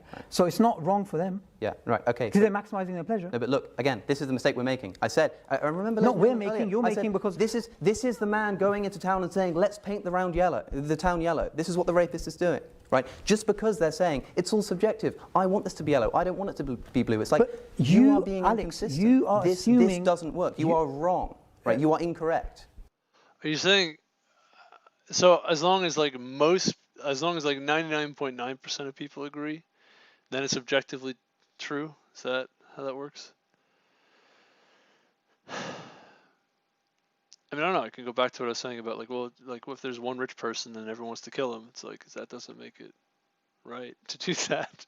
Just because 99.9% of the people agree that they want to do that, and they won't want to say, yeah, it's moral. Let's go for it. No, man. No. It's crazy. Because you end up with such things are way too nuanced for that kind of a position. You end up with so many things that are really evil being allowed, like abortion. People just decide, oh yeah, it's not a human life. It's like, what? You get enough people to agree. It's like, all right, that's it. I mean, ultimately, you do have to have democracy, right? You can't have a dictatorship. You don't have really freedom or free will or anything like that. So but knowing that laws, although they're an encoding of morality, they're not necessarily a direct encoding, right? Unless it's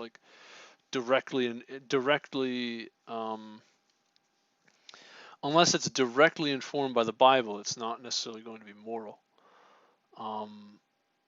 Which actually it's hard to directly inform anything from the Bible because a lot of people misinterpret the Bible. A lot of people twist it. Someone's heart could be wicked and still be Bible thumping, right? Still be spouting out Bible verses and still be preaching and still be doing there are rapists in the church, right? It's actually just practical to have a democracy than to have a theocracy, and therefore moral too, because you'd have you wouldn't be treating people correctly if you sort of had, that was another question, kind of unrelated topic, but if you had centralized power in the church, you would argue well, how come that wouldn't be the righteous thing to do? It's well, because you have evil people, and any kind of really condensed, because someone suggested that to me. It's like if the Bible is right, we should have a theocracy. And it's like, well, we do have a highly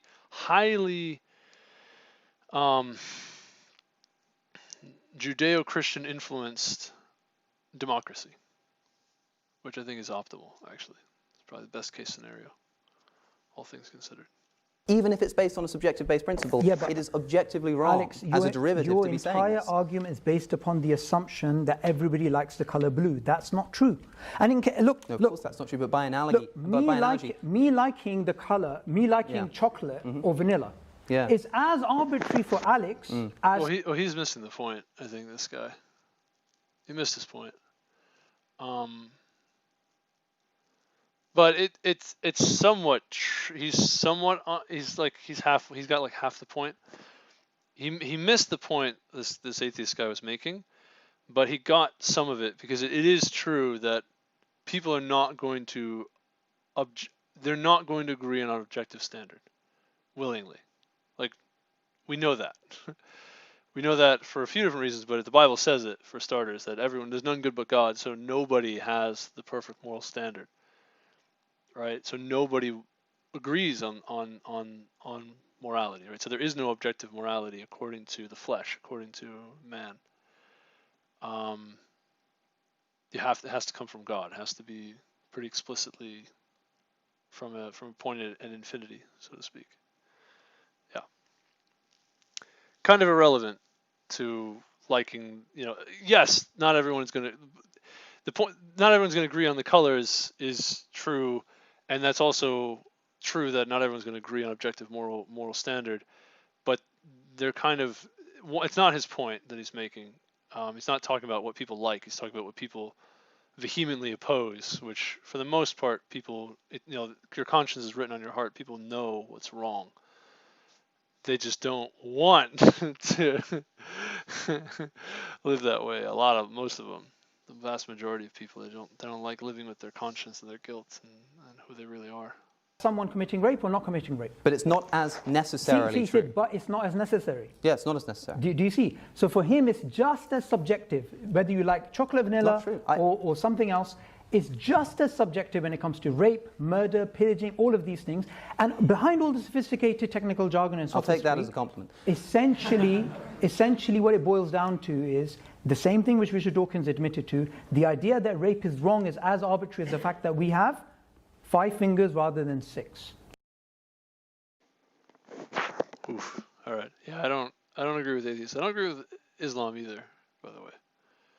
But obviously, I don't agree with atheists. Yeah. All right. Let's not get into all that though. It's like, let's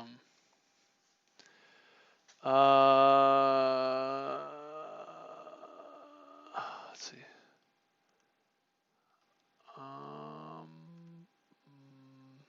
Oh boy. Still funny, CP thing. Yeah. Always morally wrong. Yeah, incest as well. Pre-made thing is hilarious. Yeah, it's ridiculous. Destiny's Child is gonna be messed up. I mean, I hope not. I don't know. We'll keep in our prayers. Who knows? But I don't think Destiny's, what he's doing is really healthy for his kid overall. My opinion, just my opinion. I'm not a not a psychologist or psychiatrist or child caretaker, any of these things that really give me a lot of merit to say that.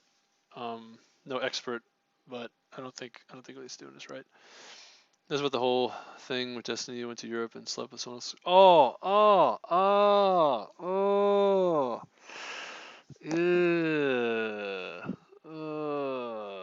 Gosh, man. It's gross. Live on stream. Really upsets me. It shouldn't upset you. I mean, it upsets me. It shouldn't anger you. It upsets me because it's just disturbing. Like, it's just really gross. I have some atheist friends as well. You know, watch the full thing. Talk about a lot of things, saying democracy makes right, basically, yeah, pretty much. Communist thing is clear. That's what he's saying. Yeah. Anyway, well, thank you for sharing that. I don't want to spend too much time on that. Let's continue studying. This will be probably the last problem, then we'll be out of here. So, given a singly linked list, reorder it from L0 to Ln, and then effectively no, it's not reversed. It's reordered. So L0 to L. So L0 to Ln, L to L1 to Ln minus 1 to L2 to Ln minus 2 to L3. May not modify the values in the list nodes. Only nodes itself may be changed. Wow, interesting. Does this have to be in place? Can I? What can be done is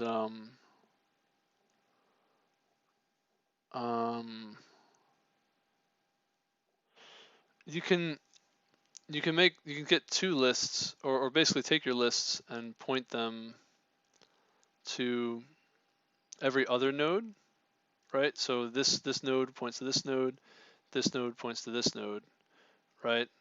And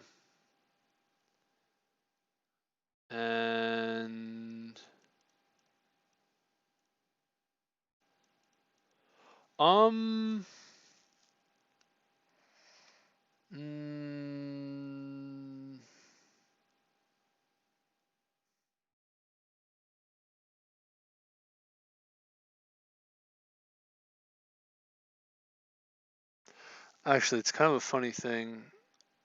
In Java, you have like sort of not dangling pointers, but nothing is pointing to this node anymore. You have like almost like a memory leak if you rearrange the pointers. I kind of want to create like 2 Sentinel nodes, and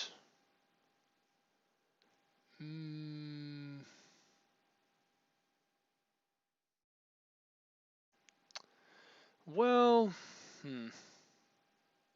could dump them all into an array, but I feel like that kind of defeats the purpose. You know, I don't really like doing that. I don't want to dump it into an array. I'd like to be kind of clever about this.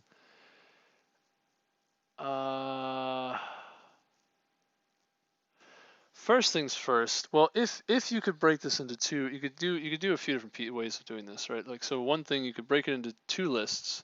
One of the lists is every other node starting from the head node, and then the other list is every other node starting from the second node, right? The node right after the head.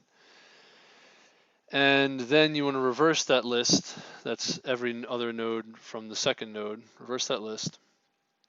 And then what you're going to do is you're going to interleave these two linked lists. And then return the result, right? Those are like the 3 like interleave, reverse, and also sort of get every other, like get the list that's every other node. I guess you might want like a split routine that splits into two pieces, because the problem you run into is when you try to process just one part of the list, you sort of end up chopping the list into pieces, and you can't really you can't get the rest of it. Like, you can't break that into a routine that you run twice on the list necessarily. Like, you kind of have to have one routine that gives you like a split routine. So I think you have a split routine, a reverse routine, and an interleave routine. And I think we'll just write lambdas for each of those and run each of those. So auto split by 2, call it split by 2, and that's going to be equal to this guy.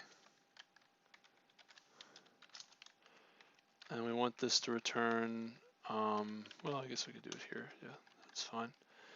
And we want this to return a pair of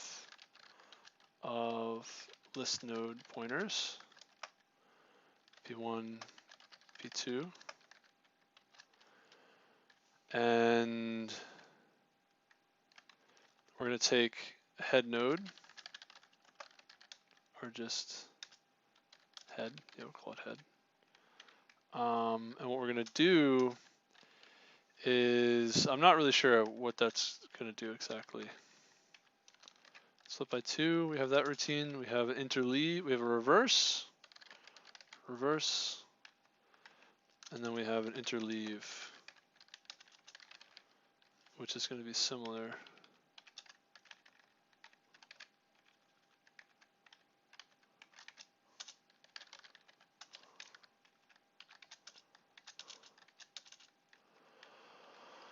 Okay, we have H1 and H2. And this is going to turn just a list node.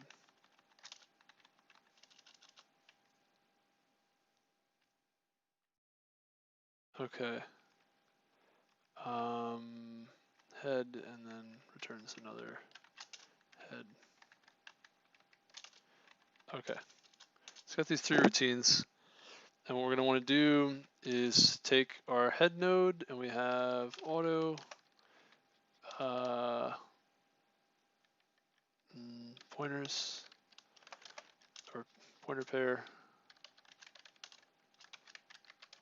It's going to be split by 2 of the head node. Then we're going to reverse on, we're going to say list node p1 equals pointer pair first,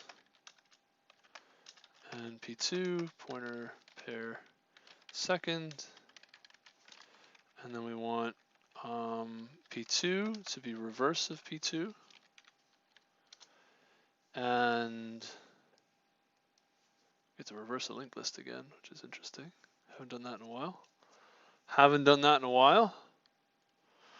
So P2 is reversed, and then we're going to return interleave of P1, P2. All right, that's what we want to do, and then we're going to implement each of these routines. So that's pretty straightforward. So from a high level, now split by 2, how that's going to work is the head is going to be head. We do a for loop, and there's going to be sort of, let's say, a previous list node pointer previous, which starts off at the head. We can actually make it a Sentinel. Yeah, we can start a Sentinel. We can say list node Sentinel, right? And previous is going to be the Sentinel, and then current is going to be head, and Sentinel dot next is going to be equal to the head. And what we want to do is increment both of these. Previous is previous next, and Sentinel and head current is current next. And then we have while previous and current. Okay, and what we want to do is say previous.next, or previous next is going to be equal to the current next, right? So there's a previous, there's a current. Current next, previous is going to point to that current next. The current next is, actually just update both of them. You just do that repeatedly. Because then you're going to update to the next pair of things.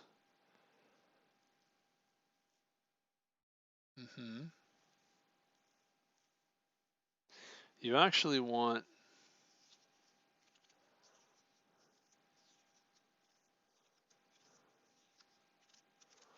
to do it like this. You don't want to do this here. You want to say, yeah, you want to actually get temporary node, previous, or no, it's actually current. Yeah, no, we got it. Previous equals current, and then update current next. Yeah, that's what you got to do. And what this is going to do is a previous. So the Sentinel node is going to point to the current next. Then you're going to update previous to current and current to current next. And then previous next is going to point to the next one after that. And the update to current and current next, right? And you just keep going. Yeah. So every node is going to basically jump one node over, right? Or the pointer is going to point one node over. And you can actually do this too, I think.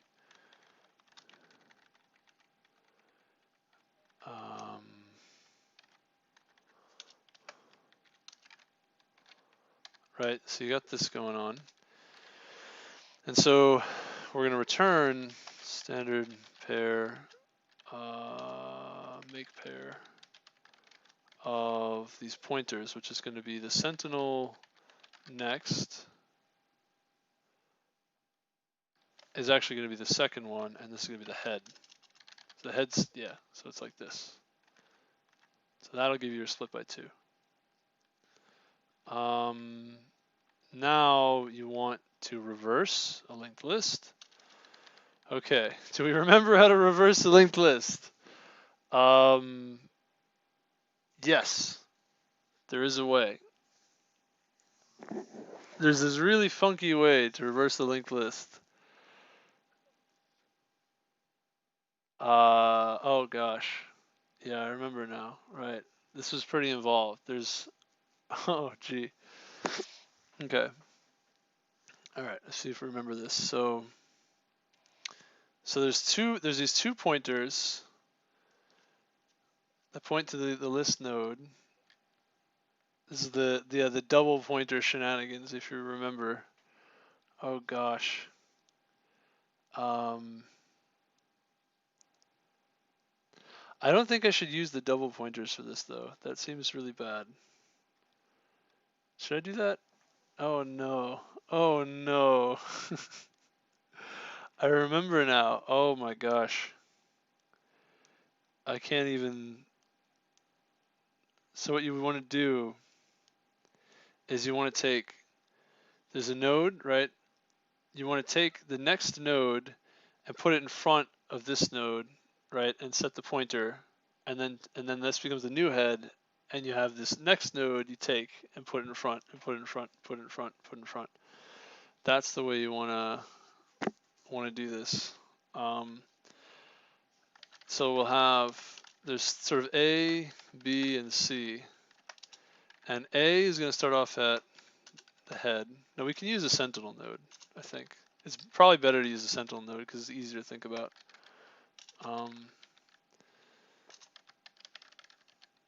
But you don't actually need to use a Sentinel. You can use a pointer to pointer. So point to the head node. It gets really confusing though if you use pointer to pointer, double pointers, I think. So it's probably better just to do it this way. Points to the head. So an A is initially going to be the Sentinel. B is going to point to the head, and C is going to point to head next. And what you're going to do is you're going to do a while loop, or a for loop, well, while loop, for loop, and then return Sentinel.next. All right, so what you do is you say, okay, we're going to take what, so A points to the head node always. B points to the next node. A points to the head node, or what the A node is pointing to is always going to be the head. What the B node is pointing to is going to be I guess the front of the list, sort of. Actually, I'm not sure if I need all these. I don't even know if I need these. But what you want to do is you want to say, like A basically should never change. Like where the Sentinel is pointing to should always point to the right node, I'll say. So you take B and you move it in front. So you take B and you say B next, then becomes what A is pointing to. Well, actually, you want to do it this way then. You want this to be the head, and B should be head next.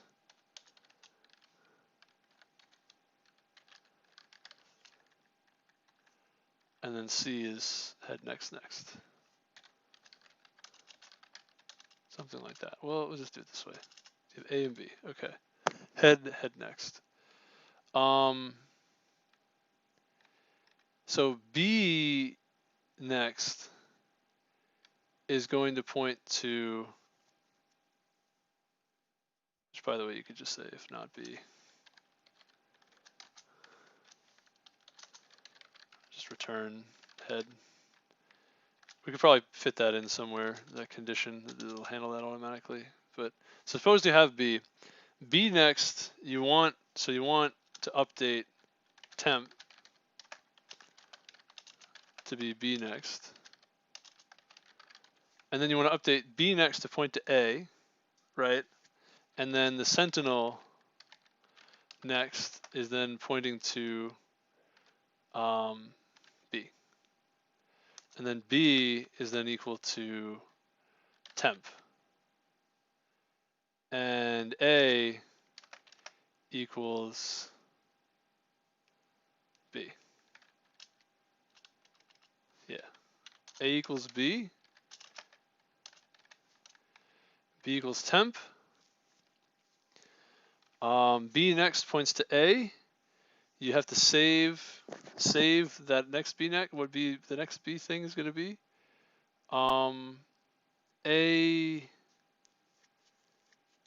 actually then becomes what B was pointing to. Yeah. Update A to B and the B to the C. And the Sentinel next gets updated to the this actually you could do at the end. Well, no, you could do it each spot.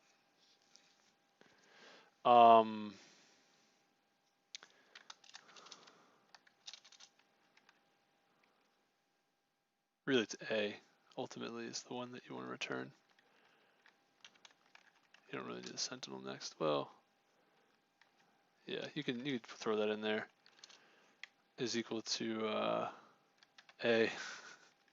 A is then B, B gets sent to temp, and you send this to A. Send this to A. And you do a while loop here. The for loop, pretty much, you could just throw these three things in the bottom.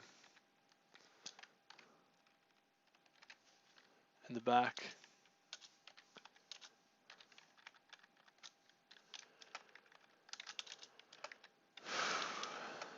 Okay, and then we have some things here.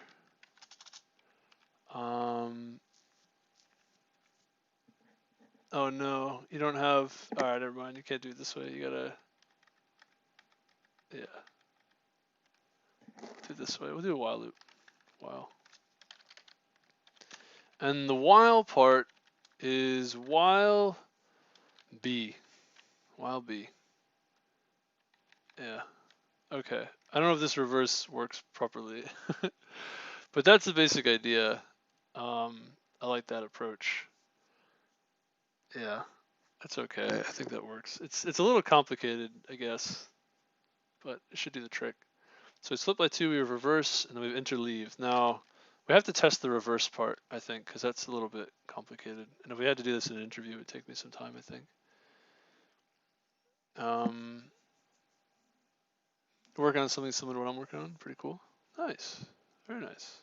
Sweet. Sweet. So now, when we interleave, we're going to say,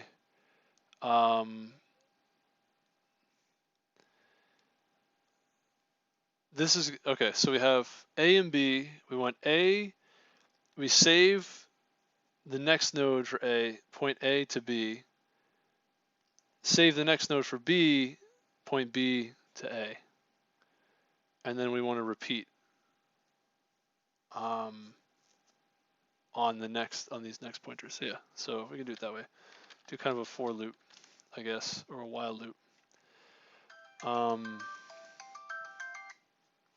Pretty much how it goes is just, well, we'll do a while loop. We'll say while, and we'll just say list node A, list node B. So A is going to be at H1, B is H2, while A and B, you're going to say list node temp A,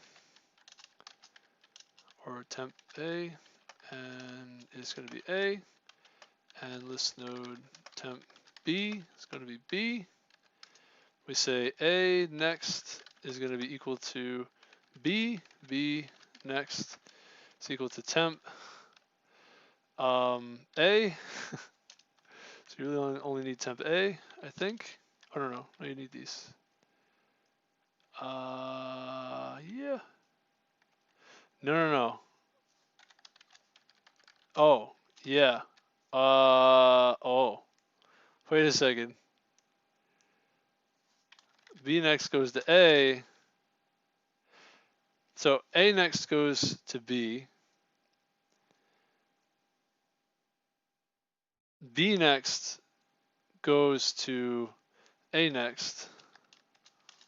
So we need temp A is A next. And temp B is B next. Not an 8. And we say A next goes to B, B next goes to temp A, or temp A next, temp B next. And then so A next goes to B, B next goes to temp A next. And then we set A equal to A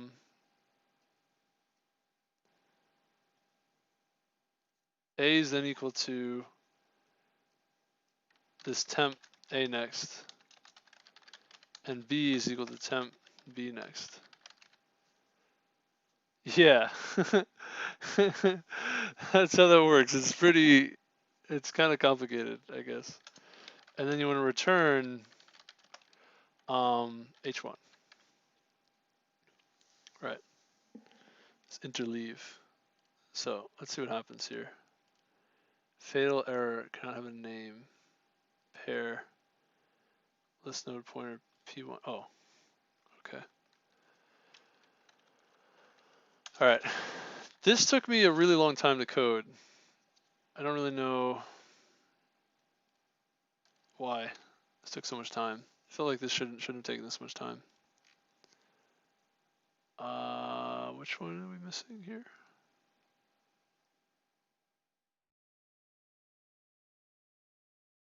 Oh.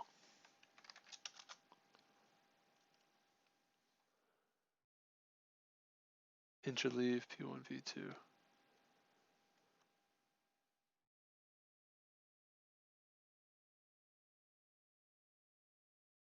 Should not return a value. Oh. Oh, no kidding. Okay.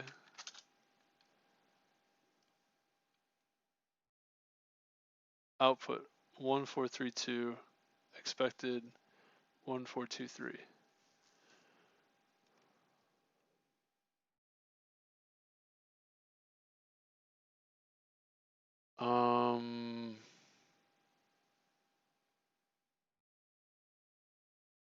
Oh, wait a minute. Oh, I did this wrong. Oh no. Oh, we're split in two. Ah, this actually works a little bit differently than I thought. We actually want half. We want half the list. 5, 4. So 1, 2, 3. So this should be. Oh, whoops. Okay. All right, my mistake. So the tortoise and the hare here we're going to use actually to do this. We got some practice with this, but yeah. Oh, that's interesting. Okay, I did that wrong.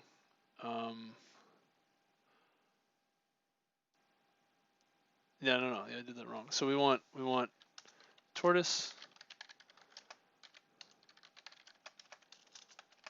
and hare, and we want to say for, or just while. Well, yeah. Hare and hare next, and hare next. We're going to update tortoise to tortoise next, and hare equal to hare next. And actually, that's all we need. That's it. Really, we should do while.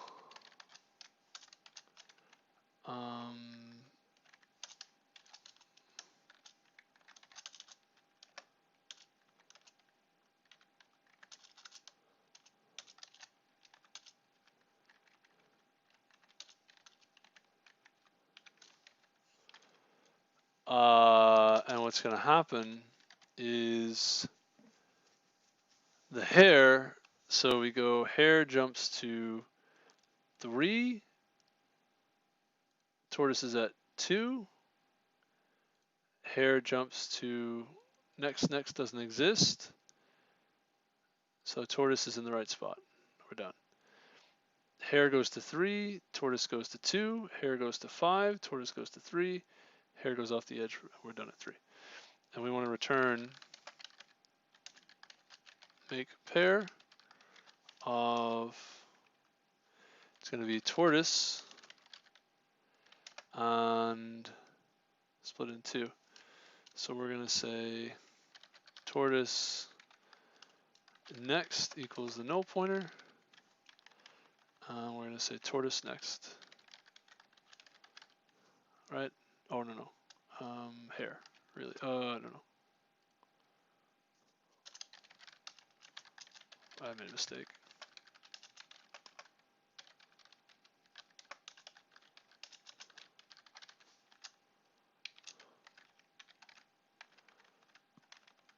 There we go.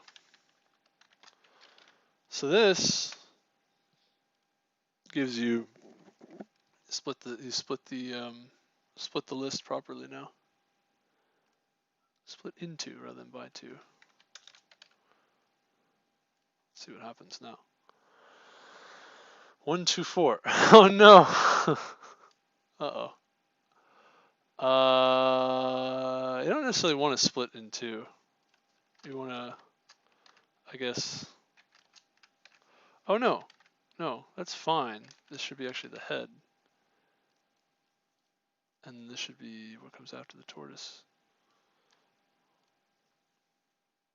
There we go. Okay. It's going to say, yeah, did that wrong. Oh, it's correct. The reverse was correct too. Interesting. Huh. Alright. Let's do a 5 in there. Let's throw a 6 and 7. Ooh. Uh-oh. Uh-oh. Uh-huh. Uh-huh. Now what happened there? Somehow 4 was okay, but 5 was not. No kidding. So what went wrong? And how about 6? Okay, so it doesn't do well on... Alright, so the tortoise and the hare idea did not seem to work correctly. We're missing, so 1, it should be 1, 3, 5, 7. We end up with 7, 6. We don't have 5. Now the question is...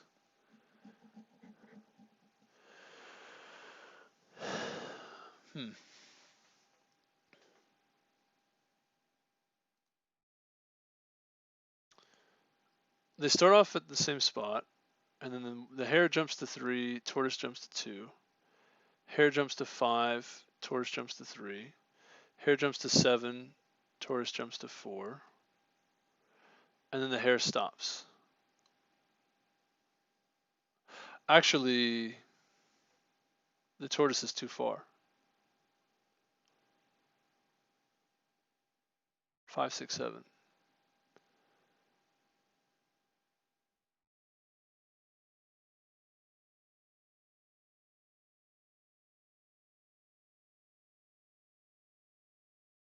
We're missing the 5, and we're also missing...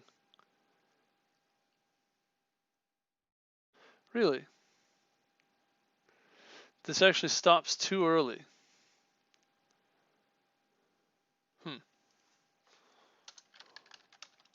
Really? I wouldn't have guessed that.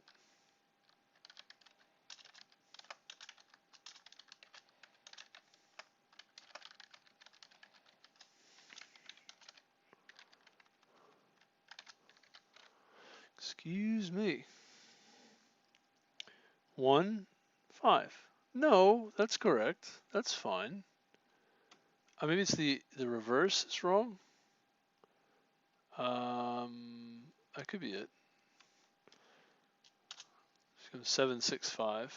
This head node maybe. Let's see when we reverse P2.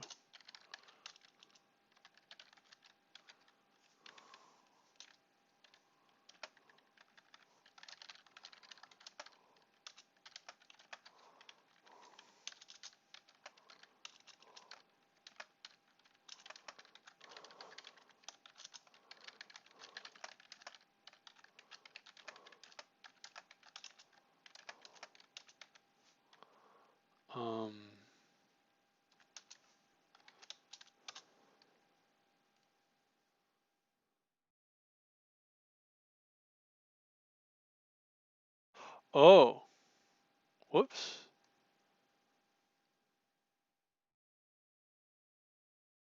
No kidding. Uh-oh. Oh, that's awkward.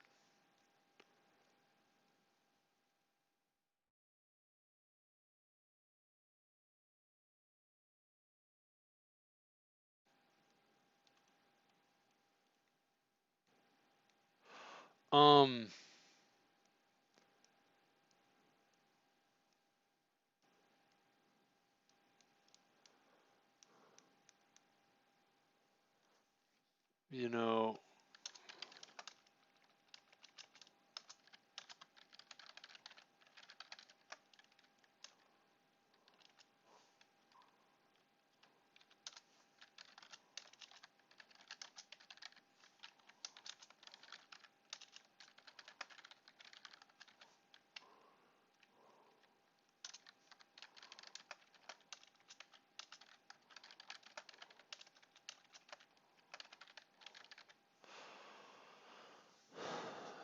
the head A pointed to B, B pointed to A,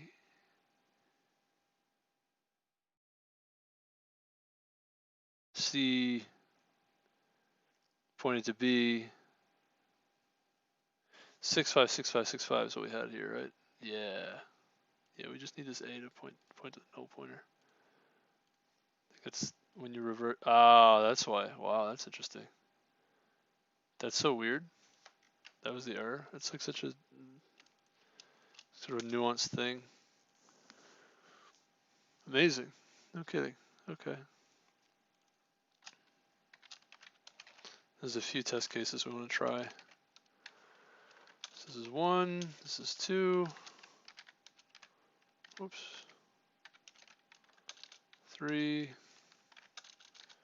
We actually kind of want to go all the way down. And empty. Let's go. Ah, no kidding.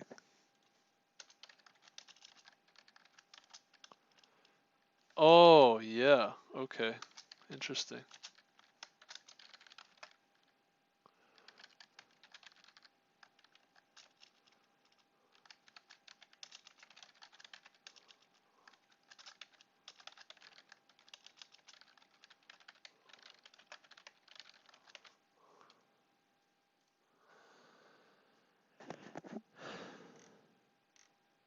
Sweet. See how we did. Hey, got there. Nice. Nice. So we got a split in 2. We have a reverse. Yeah, we got to handle those edge cases. The reverse is, yeah, I like using a Sentinel. It's the simplest way to reverse a linked list, I think, in terms of like easy to understand and process what's happening. Just two pointers in a Sentinel, and just while there's something else, another node exists to pull. And then interleave is pretty straightforward. So you split in 2, get these pointers set up properly too. There's syntax that sort of makes this one line, I think, but for like readability and for what's that called? Reverse compatibility, I guess, something like that. Like so older compilers, for the sake of older compilers, so we'll break this into 2 pieces. All right, and so we reverse and interleave, and you're done. Yeah, nice. It's pretty good practice, man. Pretty good practice. Sweet. All right, I'm not gonna look at the discussion. This is like pretty straightforward, this question. I'm actually gonna go to bed now. I'm sleepy. We did 2 problems, I think. Is that it? Just 2? Yeah, we reviewed the word break and then we did 2 problems. I feel like that took a really long time to do these. I mean, okay, you know. All right. I don't know. I feel like we didn't get a lot done today. In the 2 hours and 15 minutes, 2 hours we were doing this. Binary tree pre-order traversal is not too bad. I think, yeah, interesting. Okay. We could probably we should look at the discussion for this. Actually, I'll leave this one up. The discussion. I do always kind of learn something about when I look at the discussion. Return the pre-order traversal of its node values. Oh, well, this one we can just do really quickly. We'll just say auto pre-order equals this function here. We'll say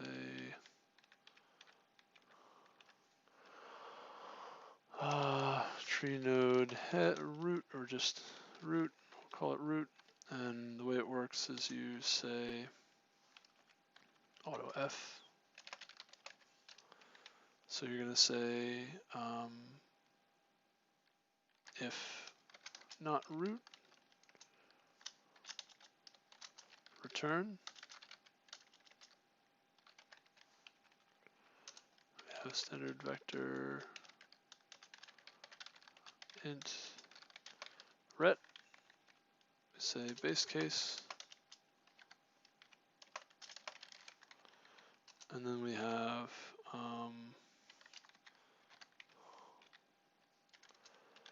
so f of, so pre-order means you do ret dot pushback of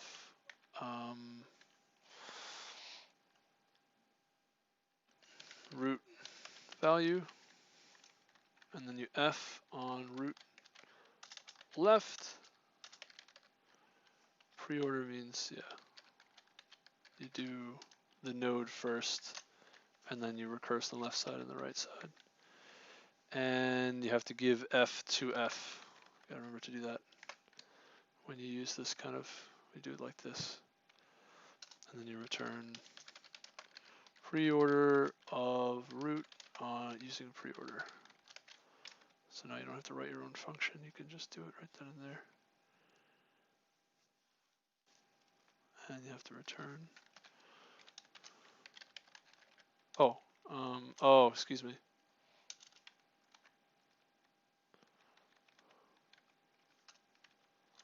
That's my mistake.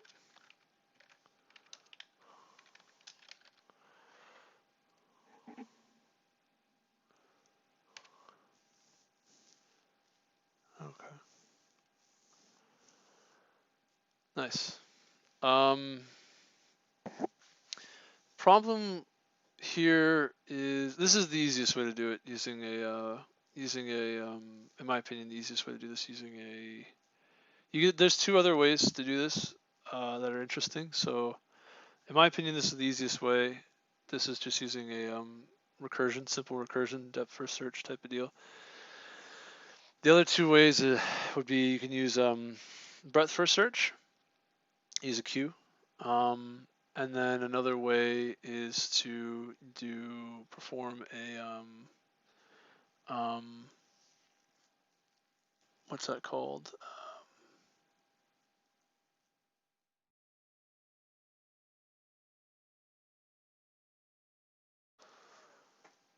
It's actually, I'm actually not sure if you can do it with a breadth first search iteratively. And I'm thinking about it. I'm not sure if you can.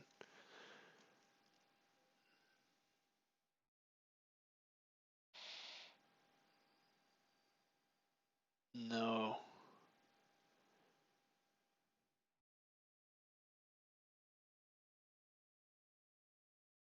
You can do a an iterative approach using the Morris traversal. That can be done. Alternatively, I want to say breadth first search is the other iterative way, but the problem with that is it gets kind of funky. Because if you do the left side, you push the left side and the right side both on, so you print the value, then push the left side, then push the children onto the queue. You actually don't want to process them in that order.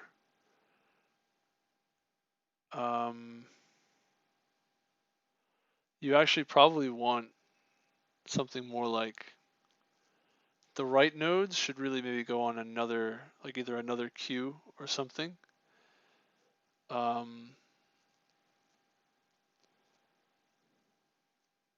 No, actually, I'm not sure how you do this with a breadth first search.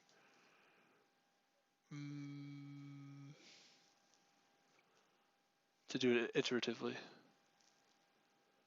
Let me think about that for a minute. I have to go to bed too. We'll look at both of these. We'll look at the discussions shortly. You have the left node gets pushed on the queue. The right node gets pushed on the queue.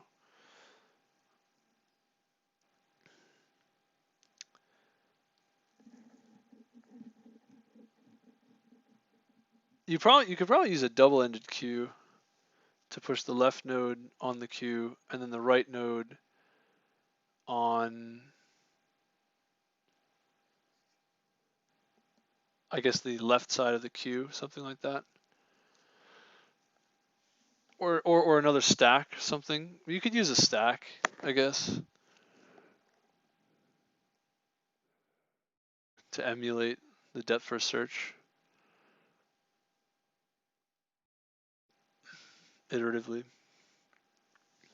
It kind of defeats the purpose a little bit. But no, I don't know how you do this actually using iteratively other than a Morris traversal or maybe using a stack in your I guess your breadth first search implementation.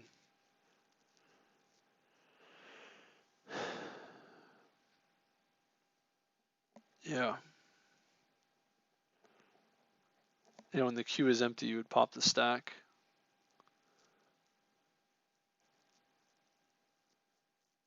Into the queue effectively, or just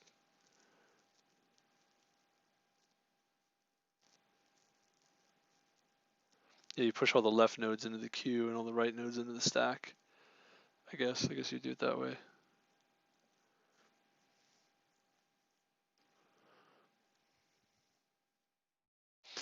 Actually, I think the right nodes. Yes, no, that's correct. That's correct.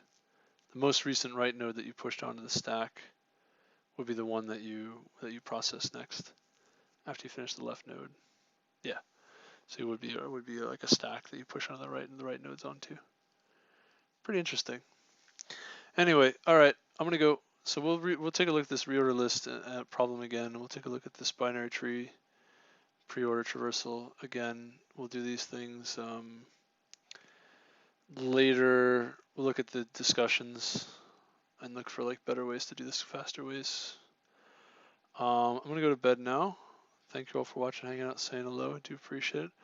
I will talk to you all soon. Tomorrow, same deal. I'm gonna play probably 2 or 3 games of League of Legends, depending if they're really quick games. We'll probably throw in another one, and then review probably 2 games and review the VODs, and then we'll study for a few hours and then head to bed. So yeah, have a good night. Talk to you soon. Take care. Thank you all for watching, hanging out, saying hello. If you're new, don't forget to follow. If you're watching from YouTube, don't forget to subscribe. And yeah, soon I'll get like socials going. I'll get like, you know, Twitter. I guess I'll get an Instagram. I don't want an Instagram app, but I guess I'll create socials too. Twitter, probably just Twitter. Twitter's the one that's like really big. That's like good. To like let people know that I'm streaming. Yeah, I'll look to like start, I guess, advertise my stream, just like I do programming and I'm climbing League, and that's what I'm doing. I guess start like yeah, doing a little more of like caring about my stream, something like that. Because I stream so much. I do workouts, programming, and play League. And then I think once I hit Diamond, then I'll stop playing League. But yeah, I guess I could actually care about my Twitch account. I wonder. Anyway, all right. Have a good night. Talk to you soon.